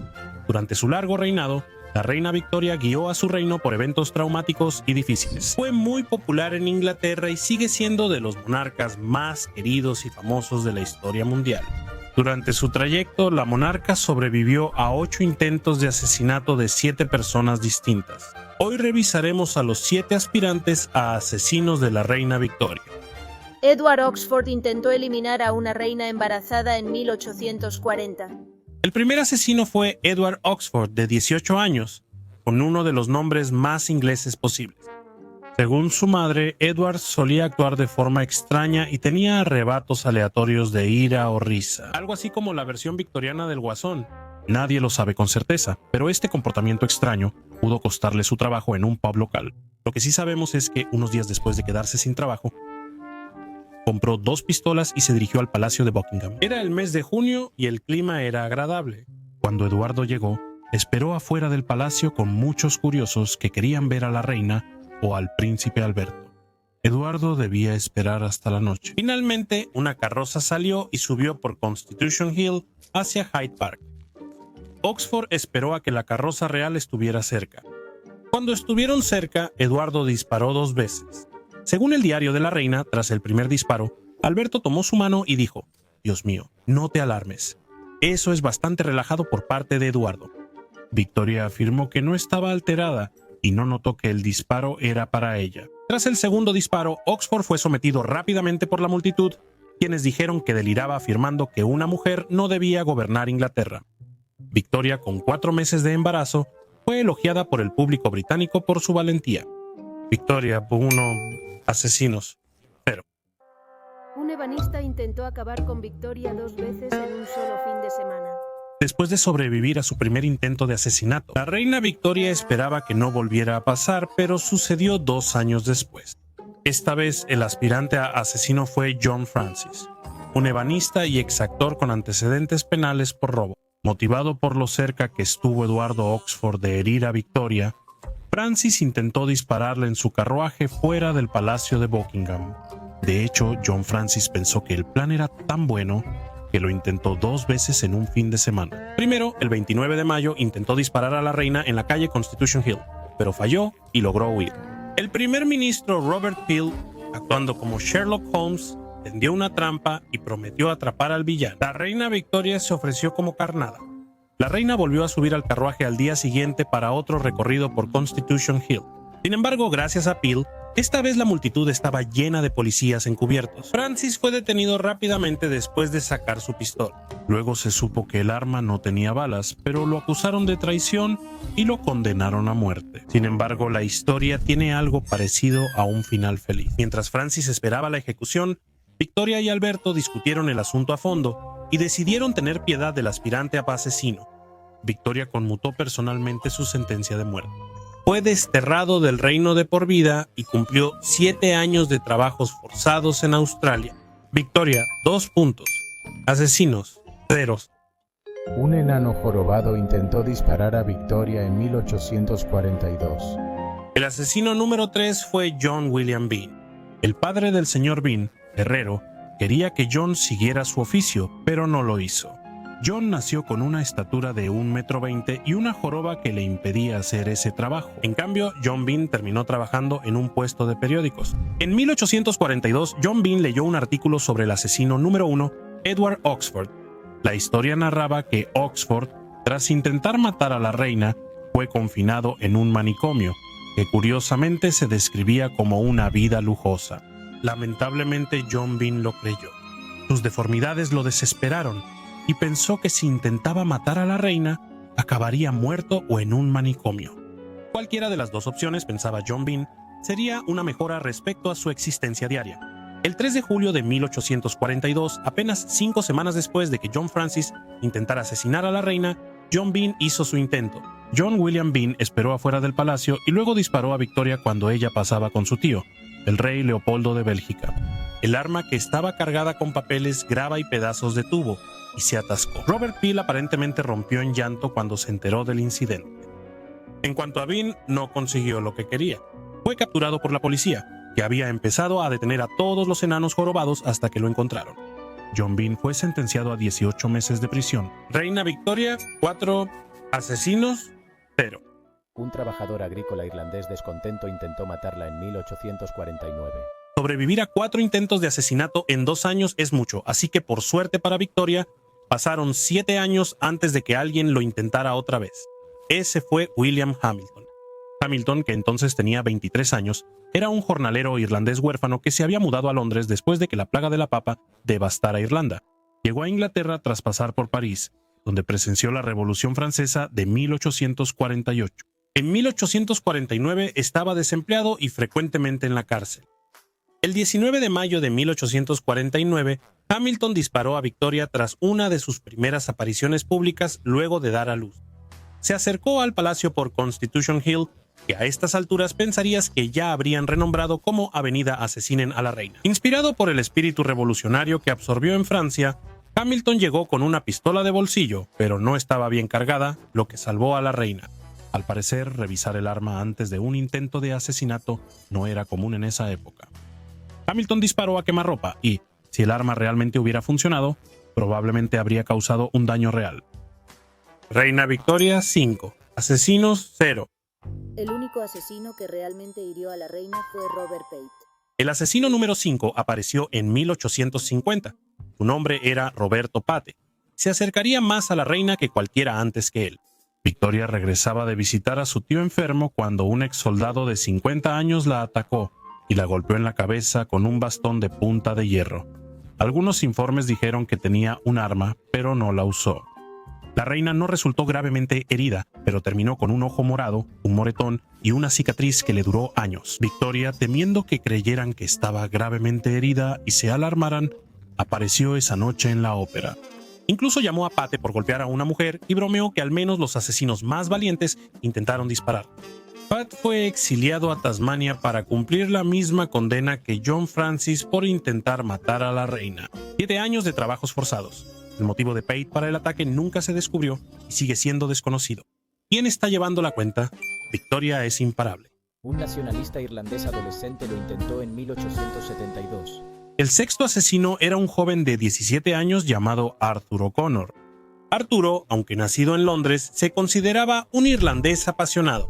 Al principio, esperaba restaurar la reputación del apellido O'Connor y unirse al panteón de los grandes héroes irlandeses matando a la reina. Pero luego cambió de opinión y pensó que lo mejor era asustarla para que liberara a Irlanda. El 29 de febrero de 1872, Arthur esperó fuera del palacio de Buckingham a que la reina volviera, como ya era costumbre entre los aspirantes a asesinos. Preguntóse a un policía cuándo volvería Victoria y luego se acercó a la reja por donde ella pasaría. Cuando llegó la carroza, O'Connor apuntó su pistola, pero no logró disparar. John Brown, asistente que comenzó a viajar con la reina tras la muerte de su esposo, le quitó el arma al joven, lo sujetó y tiró al suelo. Más tarde se supo que el arma nunca estuvo en condiciones de funcionar. Es bastante seguro asumirlo en este punto. Brown, el guardaespaldas de Victoria, recibió una medalla de oro y dinero por su heroísmo. O'Connor recibió 1 año de prisión y 20 azotes con vara de abedul. Eso parece indulgente considerando que el otro recibió 7 años de trabajos forzados. Está bien, ya no vamos a anunciar el marcador, ¿de acuerdo? Asesino 0, Victoria algún número grande. Un vagabundo demente intentó disparar a la reina en una estación de tren. La séptima y última persona que intentó asesinar a la reina Victoria se llamaba Roderick MacLean y era un radical irlandés. En ese momento la corona enfrentaba fuerte presión de irlandeses que buscaban independencia, lo que dio a MacLean razones para odiar a la reina. Sin embargo, MacLean también tenía otros problemas. Anteriormente había estado en un manicomio donde le habían diagnosticado manía homicida y una rara aversión al número 4. En Weird History lo comprendemos, no nos gusta el número 1, es el más solitario. Sea la causa que sea, MacLean llegó a la estación Windsor el 2 de marzo de 1882. Al salir la reina de la estación en tren, MacLean disparó. Como era de esperarse, falló por completo y la reina no resultó herida. 2 espectadores desarmaron a MacLean y Victoria les agradeció en el acto. ¿Qué? ¿Sin dinero ni medalla de oro? ¡Qué tacaña! ¿Acaso se le acabaron?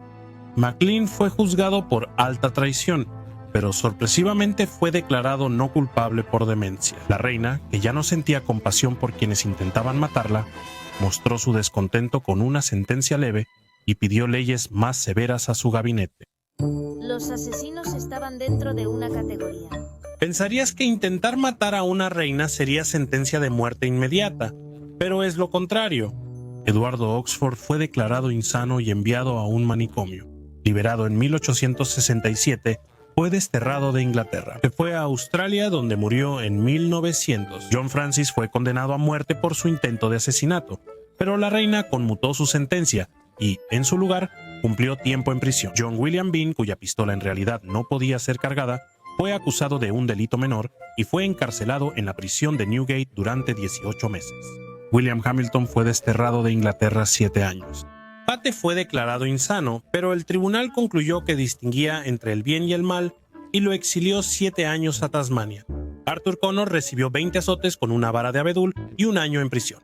Finalmente, MacLean fue declarado insano en su juicio y confinado de por vida en el asilo Broadmoor. Este resultado llevó a la reina a pedir a su gabinete que estableciera una definición legal más estricta de locura para futuros casos.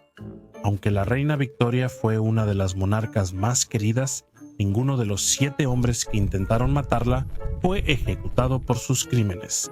Aunque eventualmente intentó endurecer las leyes, también reconoció que los repetidos intentos de asesinato solo la hacían más popular. Incluso se dice que la propia Victoria comentó que vale la pena que le disparen a uno para ver cuánto lo quieren.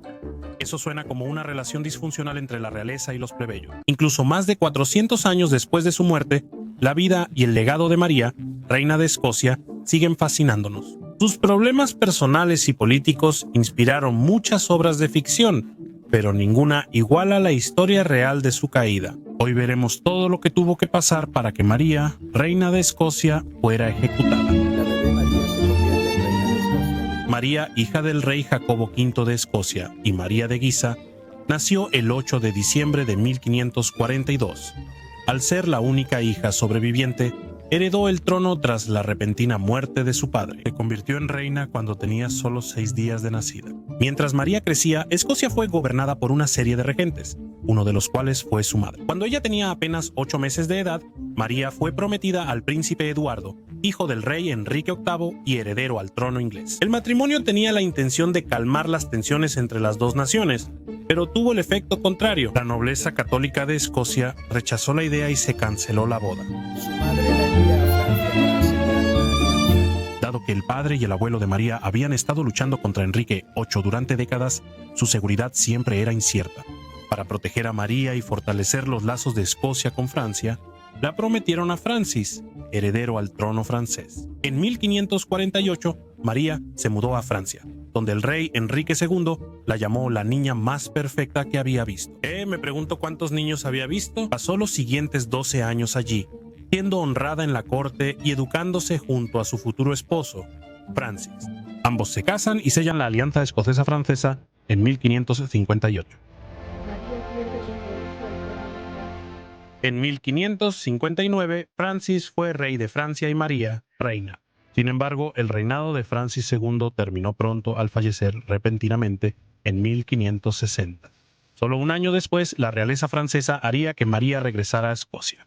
María se sentía extraña en su tierra natal. Como católica, se identificaba más con su educación francesa que con su herencia escocesa protestante. No impuso su religión ni cultura y fue bien recibida por sus súbditos. Por otro lado, su prima, la reina Isabel I, no recibió tan bien a la reina que regresaba. Isabel se negó a reconocer a María como su sucesora y su relación era tensa. En 1565, María se casó con su primo Enrique Stuart, Lord Darnley. Su unión fortaleció la reclamación de los Stuart al trono inglés.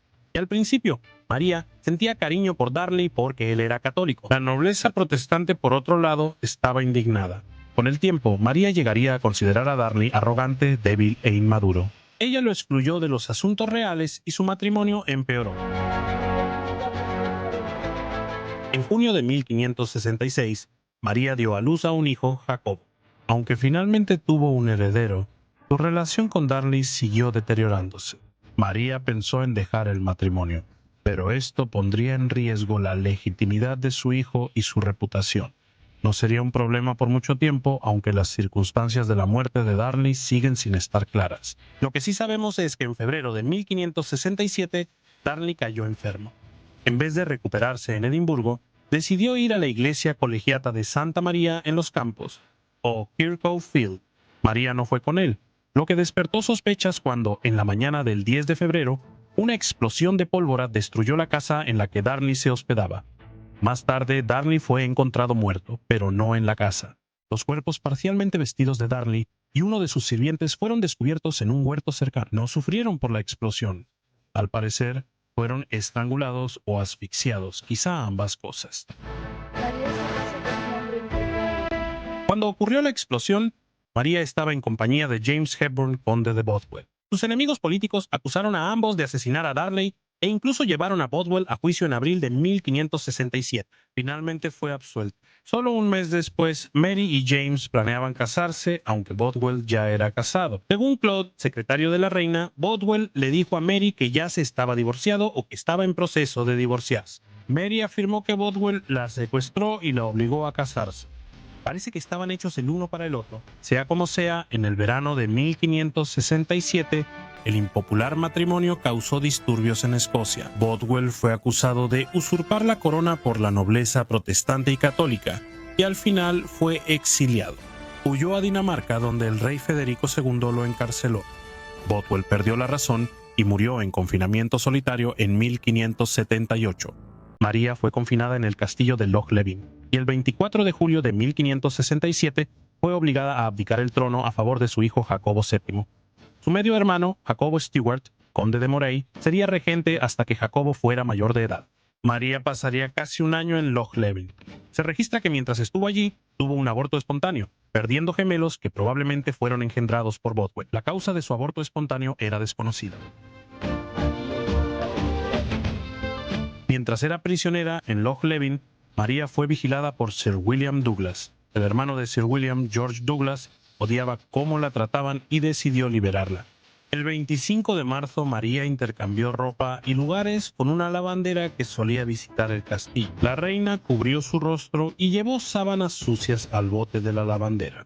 Estaba por escapar cuando uno de los hombres en el barco vio sus manos blancas, descubriendo así su identidad. María fue recapturada y George Douglas junto a su primo Willy fueron expulsados del castillo. En una de las recontrataciones más cuestionables, Sir William permitió que Willy Douglas volviera a trabajar en Loch Levin. Revisa siempre las referencias de tus nuevas contrataciones, incluso si tú eres una de ellas. La noche del 2 de mayo de 1568, Willy tomó la llave de la celda de María de un ebrio Sir William y la sacó rápido del castillo. Luego, María fue llevada en bote para encontrarse con George Douglas y varios otros partidarios. Pronto María regresó a la compañía de más de 6,000 nobles, clérigos y plebeyos que estaban listos para luchar por su reina. Tuvieron su oportunidad el 13 de mayo de 1568 en Langseed, cuando las fuerzas de María se enfrentaron a las tropas protestantes escocesas lideradas por Jacobo Estuardo, primer conde de Moray, su medio hermano. Rivalidad entre hermanos. El ejército de María fue derrotado en menos de una hora. Tras perder en Langseid, María huyó al sur. Al principio buscaba refugio en Francia con su ex suegra Catalina de Médici, pero no era seguro que pudiera llegar. E incluso si llegaba allí, no era bien vista en la corte francesa. Eso le dejaba solo una opción real: buscar protección de su prima, la reina Isabel I. El 16 de mayo de 1568, María cruzó a Inglaterra. A pesar de no tenerle mucho cariño a su ex nuera, Catalina de Médici le escribió a Isabel y le imploró que tratara a María con bondad y ternura. La llegada de María generó escepticismo. El conde de Moray la nombró como cómplice del asesinato de Lord Darnley y se iniciaron procedimientos supervisados por Isabel. Como soberana independiente, María rechazó responder a los cargos. María es implicada en complots contra la reina. Como católica con derecho al trono de Inglaterra, María era una persona especialmente peligrosa para que Isabel la tuviera cerca. Hubo varios complots contra la monarca inglesa, muchos relacionados con su homóloga escocesa. Una de esas conspiraciones fue el complot de Ridolfi de 1571, que supuestamente involucró al rey Felipe II de España y al Papa. Nombrado por Roberto Rodolfi, el banquero florentino que transmitía mensajes entre los principales involucrados, el complot buscaba derrocar a Isabel y poner a María en el trono. Fue frustrante cuando un mensajero de Rodolfi fue capturado en Inglaterra con documentos que implicaban al duque de Norfolk, quien fue ejecutado por traición. No había pruebas suficientes para saber si María estaba implicada, pero la pusieron bajo vigilancia. El complot de Throckmorton en 1583 buscaba reemplazar a Isabel por María. Francis Throckmorton, partidario católico de María, reclutó a Francia y España con ayuda de católicos ingleses exiliados para rescatar a Inglaterra del protestantismo. Es así de simple. Los conspiradores contactaron a María, pero el secretario de Isabel, Sir Francis Walsingham, los descubrió. Throckmorton, ejecutado por traición en 1584, involucró a varios compañeros conspiradores, pero aún no había suficiente evidencia para probar que María estaba involucrada. El complot de Parry de 1585 fue otra conspiración más para colocar a María en el trono de Isabel. El complot llevó el nombre de su arquitecto, William Parry, quien trabajaba para el gobierno inglés, pero fue acusado de ser un agente doble. Fue ejecutado en 1585, aunque no había pruebas de que María estuviera involucrada. María es vinculada a un complot contra Isabel I. Con tantos complots que buscaban reemplazar a Isabel con María, los legisladores decidieron actuar. En 1584, el Consejo Privado aprobó el vínculo de asociación que estipulaba que, en caso de un ataque contra Isabel, sus firmantes, que irónicamente incluían a María, matarían no solo a los asesinos, sino a cualquier pretendiente al trono en cuyo nombre se realizara el ataque. En 1585, el Parlamento aprobó la ley para la seguridad de la reina, anulando el derecho de sucesores implicados en complots contra la corona. Ambas resoluciones estaban dirigidas directamente a la amenaza creada por María, justificando la venganza contra cualquiera que pusiera en peligro a Isabel y sentando las bases para la caída de su rival. Finalmente, en 1586, las autoridades inglesas descubrieron otro complot para reemplazar a Isabel con María, conocido como el complot de Babington. Salió a la luz cuando Francis Walsingham, un asesor cercano de la reina, interceptó una carta codificada escrita por Anthony Babington, un católico devoto con conexiones a varias facciones francesas. En la carta, Babington le dijo a María que tenía 6 posibles asesinos para matar a Isabel. María respondió el 17 de julio, sugiriendo que podrían necesitar a los asesinos y pidió reunirse con ellos. Babington y sus asociados fueron ahorcados en septiembre de 1586. Sus cartas dieron a Walsingham la evidencia para finalmente enjuiciar a María. El juicio de María comenzó en octubre de 1586. Al principio ella se negó a presentarse, pero al saber que se realizaría sin ella, decidió asistir. María se defendió alegando que Isabel no era su soberana y que ni Inglaterra ni sus leyes tenían autoridad sobre ella. Sin embargo, la declararon culpable de traición. Bueno, al menos valió la pena intentarlo. El 8 de febrero de 1587, cientos de personas se reunieron para presenciar la ejecución de María, reina de los escoceses. Según los observadores, se vistió de negro con velo y afrontó su final valiente. El verdugo necesitó 3 golpes para terminar el trabajo. Una vez que terminó, el verdugo levantó la cabeza de María, la mostró a los presentes y exclamó: Dios salve a la reina Isabel. Que todos los enemigos del verdadero evangelio perezcan así.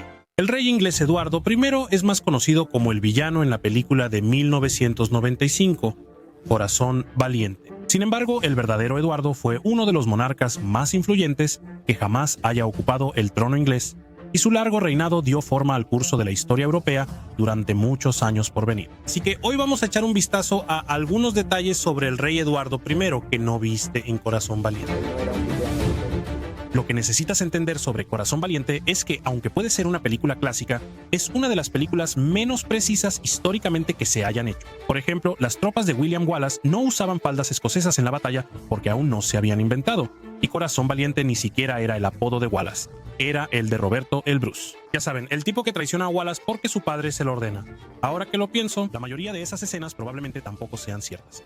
Las películas simplemente no puedes confiar en ellas. Otra área donde Corazón Valiente falla históricamente es en la representación de Eduardo el I o Eduardo Longshanks, literalmente Eduardo el Alto o Eduardo el de las piernas largas. Oye, cuando un rey tiene buenas piernas, más vale reconocerlo. Eduardo es un gran villano en la película, pero no era el tirano unidimensional que ahí presentan. De hecho, según muchos relatos, era todo lo contrario. Al subir al trono en 1274, su primer gran acto fue hacer un censo del reino. Esto llevó a la revisión más profunda de Inglaterra en más de 2 siglos. Eduardo implementó reformas para restaurar la autoridad real y atender las quejas que causaron los conflictos del reinado de su padre. Sus hallazgos serían registrados más tarde como los 100 Rolls.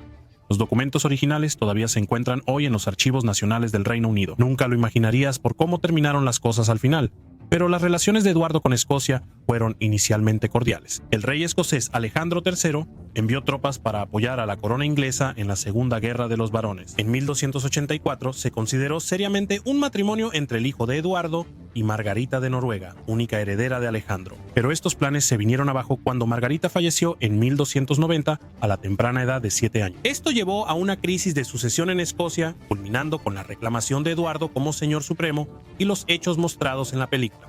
En Corazón Valiente a veces vemos a la reina Isabel conversar en secreto con una amiga en francés. Esto es extraño por varias razones. Ella no habría estado en Inglaterra entonces, pues era una bebé durante los eventos clave de la película. Segundo, la corte inglesa habría entendido cada palabra. El inglés reemplazó al francés como idioma principal de la corte real hasta finales del siglo XIV. En otras palabras, el francés era la lengua materna de Eduardo y de otros monarcas ingleses. Tras la conquista normanda, también dominaba el latín, ya que seguía siendo el idioma oficial del gobierno. Pero eso no significa que Eduardo fuera bueno o justo. Como muchos gobernantes, tenía una vena de bastardo. Aunque hubo varias innovaciones durante su reinado, seguía siendo propio de su época y compartía prejuicios con sus contemporáneos. Por ejemplo, uno de sus primeros actos como rey fue el Estatuto de la Judería en 1275. El acto limitó las oportunidades comerciales de la activa comunidad judía en Inglaterra. Finalmente, un edicto en 1290 expulsó a los judíos del reino por completo. La expulsión de comunidades judías fue común en la Europa medieval. El tío y la madre de Eduardo ya habían expulsado judíos de sus territorios años antes. Medidas similares se habían tomado en Francia y Bretaña en los siglos XII y XIII, y las matanzas, así como otras atrocidades dirigidas contra los judíos, eran demasiado comunes en la Edad Media. Era tan común que los caballeros del condado dieron a Eduardo una enorme concesión de 116,000 libras para agradecer su medida antijudía. Durante la Edad Media, la Iglesia Católica dio al rey más dinero en otoño de 1290 para aumentar la recaudación de ingresos. En 1304, durante una de sus muchas incursiones en Escocia, Eduardo sitió el vital castillo de Stirling, conocido como la llave del reino. Por su ubicación central, la fortaleza del castillo permitió que la guarnición resistiera semanas, pese a estar superados en número. Se armaron armas de asedio para mostrar el poder de la corona inglesa. Eduardo incluso instaló una galería para que las damas de la corte vieran sus máquinas en acción. Después de semanas de bombardeo, la guarnición escocesa se presentó para rendirse, pero Eduardo aún no había terminado. Su máquina más grande, apodada Lobo de Guerra, aún no había sido utilizada, y Eduardo estaba ansioso por probarla antes de aceptar la rendición de la guarnición. A nadie le gusta terminar la batalla hasta que ha presumido su nuevo y genial juguete. La poderosa catapulta tardó más de 2 meses en ensamblarse, y fue el dispositivo más grande de este tipo jamás construido. No construyes una catapulta llamada Lobo de Guerra para dejarlo juntando polvo en el garaje. Por suerte para los escoceses, tras probar la máquina, aceptó la rendición de la guarnición y perdonó la vida de los hombres. El extraño espíritu festivo del asedio terminó con un torneo, y luego el ejército de Eduardo regresó a casa. En realidad él era Eduardo. Como es conocido como Eduardo I, podrías suponer que fue el primer Eduardo en gobernar Inglaterra, pero no lo fue. De hecho, ni siquiera fue el segundo o el tercero. Por confuso que parezca, en realidad fue Eduardo IV.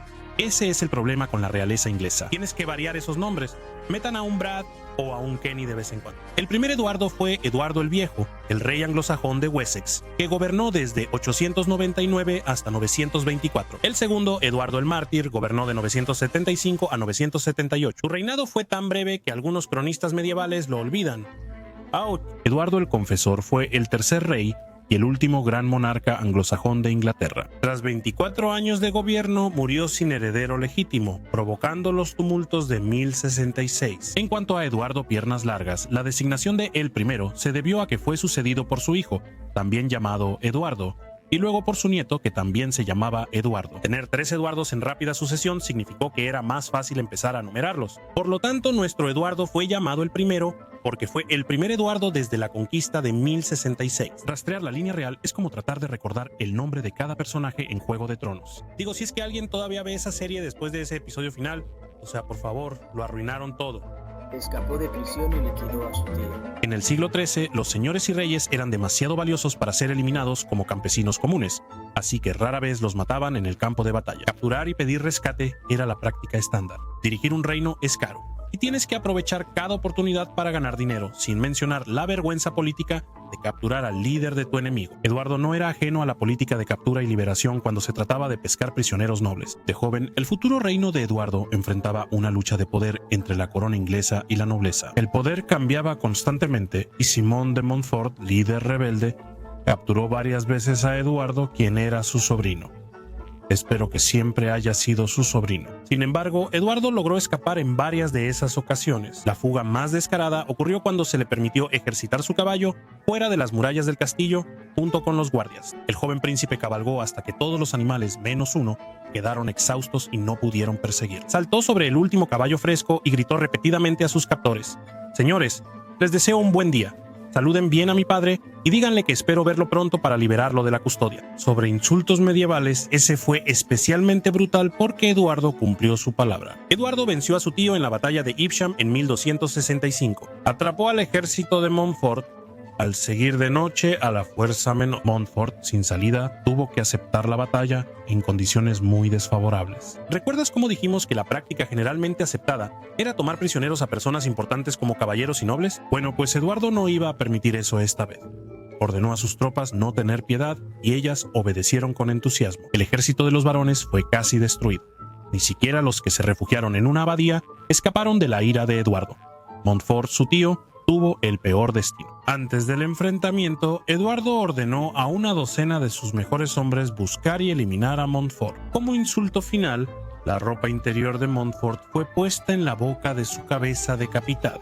Ven, esa escena debía estar en Corazón Valiente. Se dedicó a una campaña de asesinato. Eduardo emprendió su propia cruzada a Tierra Santa, conocida como la Novena Cruzada o Cruzada de Lord Eduardo. Las cruzadas eran populares entonces. Todos participaban porque se oponían a un acuerdo de paz con los gobernantes musulmanes de Tierra Santa. Ofrecieron recompensa por Eduardo. El 1 de junio de 1272, Eduardo fue atacado, pero logró desarmar y eliminar a su agresor. Se creía que la herida había sido causada por una hoja envenenada. Se dice que Leonor, esposa de Eduardo, le succionó el veneno de una herida para salvar. Es genial y romántico, pero casi seguro apócrifo, como la mayoría de Corazón Valiente. En la realidad, la vida del rey se salvó con un procedimiento doloroso, donde un cirujano cortó la carne gangrenada por la toxina. Eduardo hizo un testamento ante la alta probabilidad de morir por la infección, pero logró sobrevivir. Después de pasar la Navidad de 1272 recuperándose en Italia, regresó a Inglaterra para enterarse de que su padre había fallecido, convirtiéndolo en el nuevo rey. Aunque planeaba regresar a Tierra Santa en otra cruzada, Su partida de 1272 resultó ser definitiva. Tuvo una enorme cantidad de hijos, y la mayoría murió antes que él. En Corazón Valiente, Eduardo desprecia a su hijo Eduardo II, aunque en realidad tuvo varios hijos más. Además de su heredero decepcionante con su primera esposa, Leonor de Castilla, tuvo al menos 14 hijos. Bien hecho, amigo. Como solía ocurrir en la Edad Media, muchos de los hijos del rey no sobrevivieron hasta la adultez. Eduardo II fue el hijo más joven de Leonor. Eduardo y su segunda esposa, Margarita de Francia, tuvieron 3 hijos. 2 llegaron a la adultez. Solo 6 de sus muchos hijos les sobrevivieron. Un final poco glorioso. Al enterarse de los triunfos de Roberto el Bruce en Escocia, Eduardo decidió que era suficiente. En lo que respecta a estos escoceses revoltosos, se preparó para lanzar otra incursión y someter a Bruce. Tienes que admirar la perseverancia de Eduardo. Pero una expedición militar era difícil a los 68 años, incluso para piernas largas, y nunca pudo lograrlo. Contrajo disentería y murió poco después, el 7 de julio de 1307, en Broadby Sands. Pesada es la cabeza que lleva la corona. Los monarcas más exitosos de la historia gobernaron con una mezcla de responsabilidad y nobleza, considerando su estatus tanto una bendición como una maldición. Y luego está este tipo, el hijo y sucesor de la reina Victoria, conocida por su devoción a su esposo Alberto, y el estereotipo de rigidez asociado con su época. El rey Eduardo VII podría ser la última persona que esperarías que se metiera en todo tipo de problemas, pero Bertie era bastante bueno en eso. Desde duelos con el padre de Winston Churchill hasta un romance que pudo haber matado a su padre, ninguna depravación era demasiado. Entonces, hoy nos sumergimos en la extraña historia de Eduardo VII, el rey sinvergüenza que hizo implosionar su reinado. ¿De acuerdo? ¿Ahora están listos para Eddie? Un asunto mortal. El futuro rey fue un mujeriego desde joven, tanto que sus padres lo enviaron al ejército cuando tenía 19 años. Esperaban que su hijo rebelde, incapaz de concentrarse en sus estudios, entrara en razón. Cuando los amigos de Bertie metieron a escondidas a la actriz Nellie Clifton en su cuarto, su padre opinó al respecto. Un furioso príncipe Alberto le escribió a su hijo: sabía que eras imprudente y débil, pero no imaginé que fueras depravado. Ya sabes, cosas típicas de papá. Cuando Alberto murió de fiebre tifoidea, pocas semanas después, la reina Victoria, angustiada, culpó a su hijo, diciendo que Alberto murió de corazón roto por el comportamiento de Bertie. Si fuera sobre otra persona, quizá el joven Bertie habría cambiado, ¿no? Eso no fue lo que pasó. La muerte de su padre solo hizo que sus tendencias salvajes fueran aún más extremas. Clifton no fue el único escándalo amoroso de Bertie. Además de los innumerables burdeles franceses que frecuentaba, las conquistas de Bertie incluían actrices, chicas pin-up, socialites e incluso aristócratas. Bertie fue citado a declarar en el divorcio de Sir Charles Mordaunt, 10º baronet, tras la confesión de la esposa sobre un encuentro con el entonces príncipe. Que tus asuntos se expongan en la corte así, realmente mordaz. Champagne Supernova. Eduardo VII de Inglaterra, hijo de la reina Victoria y conocido como Bertie, fue el playboy más épico de su época. Era un Casanova, seduciendo mujeres por doquier.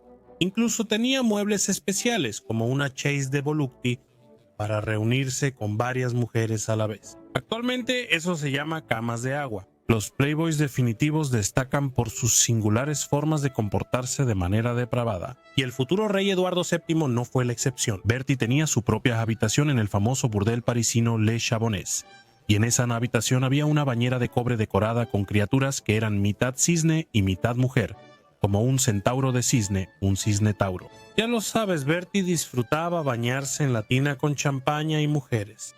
No envidiamos a la persona que por ley tenía que limpiar esa bañera, pero no podemos negar que el rey era creativo. Además de una tina con forma de cisne, Bertie tenía otro mueble interesante. ¿Un sofá de amor? No, literalmente un siège d'amour o silla del amor. Esta silla fue encargada directamente por Bertie y fue hecha para soportar su peso, que era tan alto en sus últimos años que su esposa eventualmente lo apodó Tum Tum. Y su intención de entretener a varias mujeres sin mucho esfuerzo. Y nada es más excitante que decir: no voy a intentarlo en lo absoluto, chica. La silla, con 2 asientos de brocado y 2 pares de estribos de bronce, ha desconcertado a los investigadores modernos, por decirlo menos. El profesor de historia Ricardo Thompson dijo: Dios sabe cómo se suponía que debía usarse. Uno la mira y levanta las cejas. Quizá podamos hacer algunas suposiciones, profesor. Alice Keppel, su favorita. Es difícil creer que un hombre con tantas amantes estuviera con una sola mujer por 2 décadas. Pero Alice Keppel fue la amante principal de Bertie por 20 años, y su romance terminó solo con la muerte de Bertie. Keppel era popular y algunos decían que hacía al rey más agradable para convivir. Fue tan importante que fue la única amante del rey permitida a ver a Bertie en su lecho de muerte. Sin embargo, Catalina Arnold afirmó que no fue por bondad de la esposa de Bertie, sino porque Keppel hacía escándalo exigiendo entrar al palacio de Buckingham. Dado que todas las fuentes primarias ya se han ido a ese gran asedio en el cielo, nunca sabremos con certeza cuál versión es la verdadera. El legado de Keppel sigue vivo. Ella es la bisabuela de Camila de Cornualles, segunda esposa del príncipe Carlos, quien fue el tataranieto de Bertie. Camila fue la otra mujer antes del divorcio de la princesa Diana y Carlos. Parece que los escándalos reales son genéticos. Popular en París. Bertie solía frecuentar Francia apostando con actrices, aristócratas y acompañantes famosas de París, a menudo en su burdel favorito y su famosa tina de champán. Uno de los apodos que se ganó mientras recorría el arrondissement fue Eduardo el Acariciador, pegajoso. La reputación de Bertie era tan conocida que cuando recorría Europa, las mujeres se le insinuaban. Sin embargo, Bertie siempre prefería los grandiosos burdeles parisinos, donde podía bañarse en champán y contemplar su propio escudo de armas, que decoraba la lujosa habitación que adquirió en Le Chabonés. Es un poco como tener un retrato tuyo colgado sobre la cama. Chantaje. Con tantos asuntos de alto riesgo, Bertie acabaría metiéndose en problemas con alguno. Más bien, se metió en problemas por culpa de muchas de ellas. Bertie se acostó con Lady Randolph Spencer Churchill, joven estadounidense rica y futura madre de Winston Churchill. Al enterarse del romance, Lord Randolph intentó chantajear a Bertie. El príncipe Playboy se enojó tanto que retó a Lord Randolph a un duelo, pero había olvidado genuina o convenientemente que su padre había prohibido los duelos, así que el enfrentamiento nunca ocurrió. Bertie, molesto, prohibió a Randolph y Jenny ir a eventos sociales, lo que quizá fue su intención desde el inicio. Complejo de Edipo. Incluso un profesional experimentado no puede psicoanalizar a alguien que murió hace más de 100 años. Pero estaba bastante claro que Bertie tenía muchos problemas con su madre, la reina Victoria. Y para ser justos, gran parte del mundo tenía problemas con la reina Victoria. Madre e hijo nunca se llevaron bien del todo. Victoria culpó a Bertie por la muerte de Alberto y siguió lamentando la pérdida de su esposo por el resto de su vida. De acuerdo con Catherine Arnold, autora de Eduardo VII, afirma que todas las mujeres que Bertie perseguía eran opuestas a su estricta y melancólica madre. Eran cálidas y vivaces, muy distintas de la mujer que vivió lamentando la muerte de su esposo. Sin embargo, Victoria nunca realmente quiso a Bertie, incluso antes de la muerte de Alberto. Después de enterarse de su primera aventura, escribió: «Oh, ese chico, nunca podré mirarlo de nuevo sin estremecerme». En otras palabras, probablemente ella no le compró esa silla del amor. Apetito por la destrucción. Además de sus intereses más orientados al dormitorio, Bertie también tenía una inclinación por casi cualquier otro tipo de fiesta. Le gustaba beber, fumar y comer, todo en exceso. No le decían panza por nada. El futuro rey tampoco se avergonzaba de sus hazañas. En su coronación, dedicó una banca entera en la abadía de Westminster a sus damas especiales. Hoy esto parece impensable, pero en ese entonces también lo era. Eduardo era visto como un glotón grosero, a quien nadie quería ver llegar al poder debido a la vergüenza que traería a la corona. Y aún así no había alternativas. No podías votar por el rey.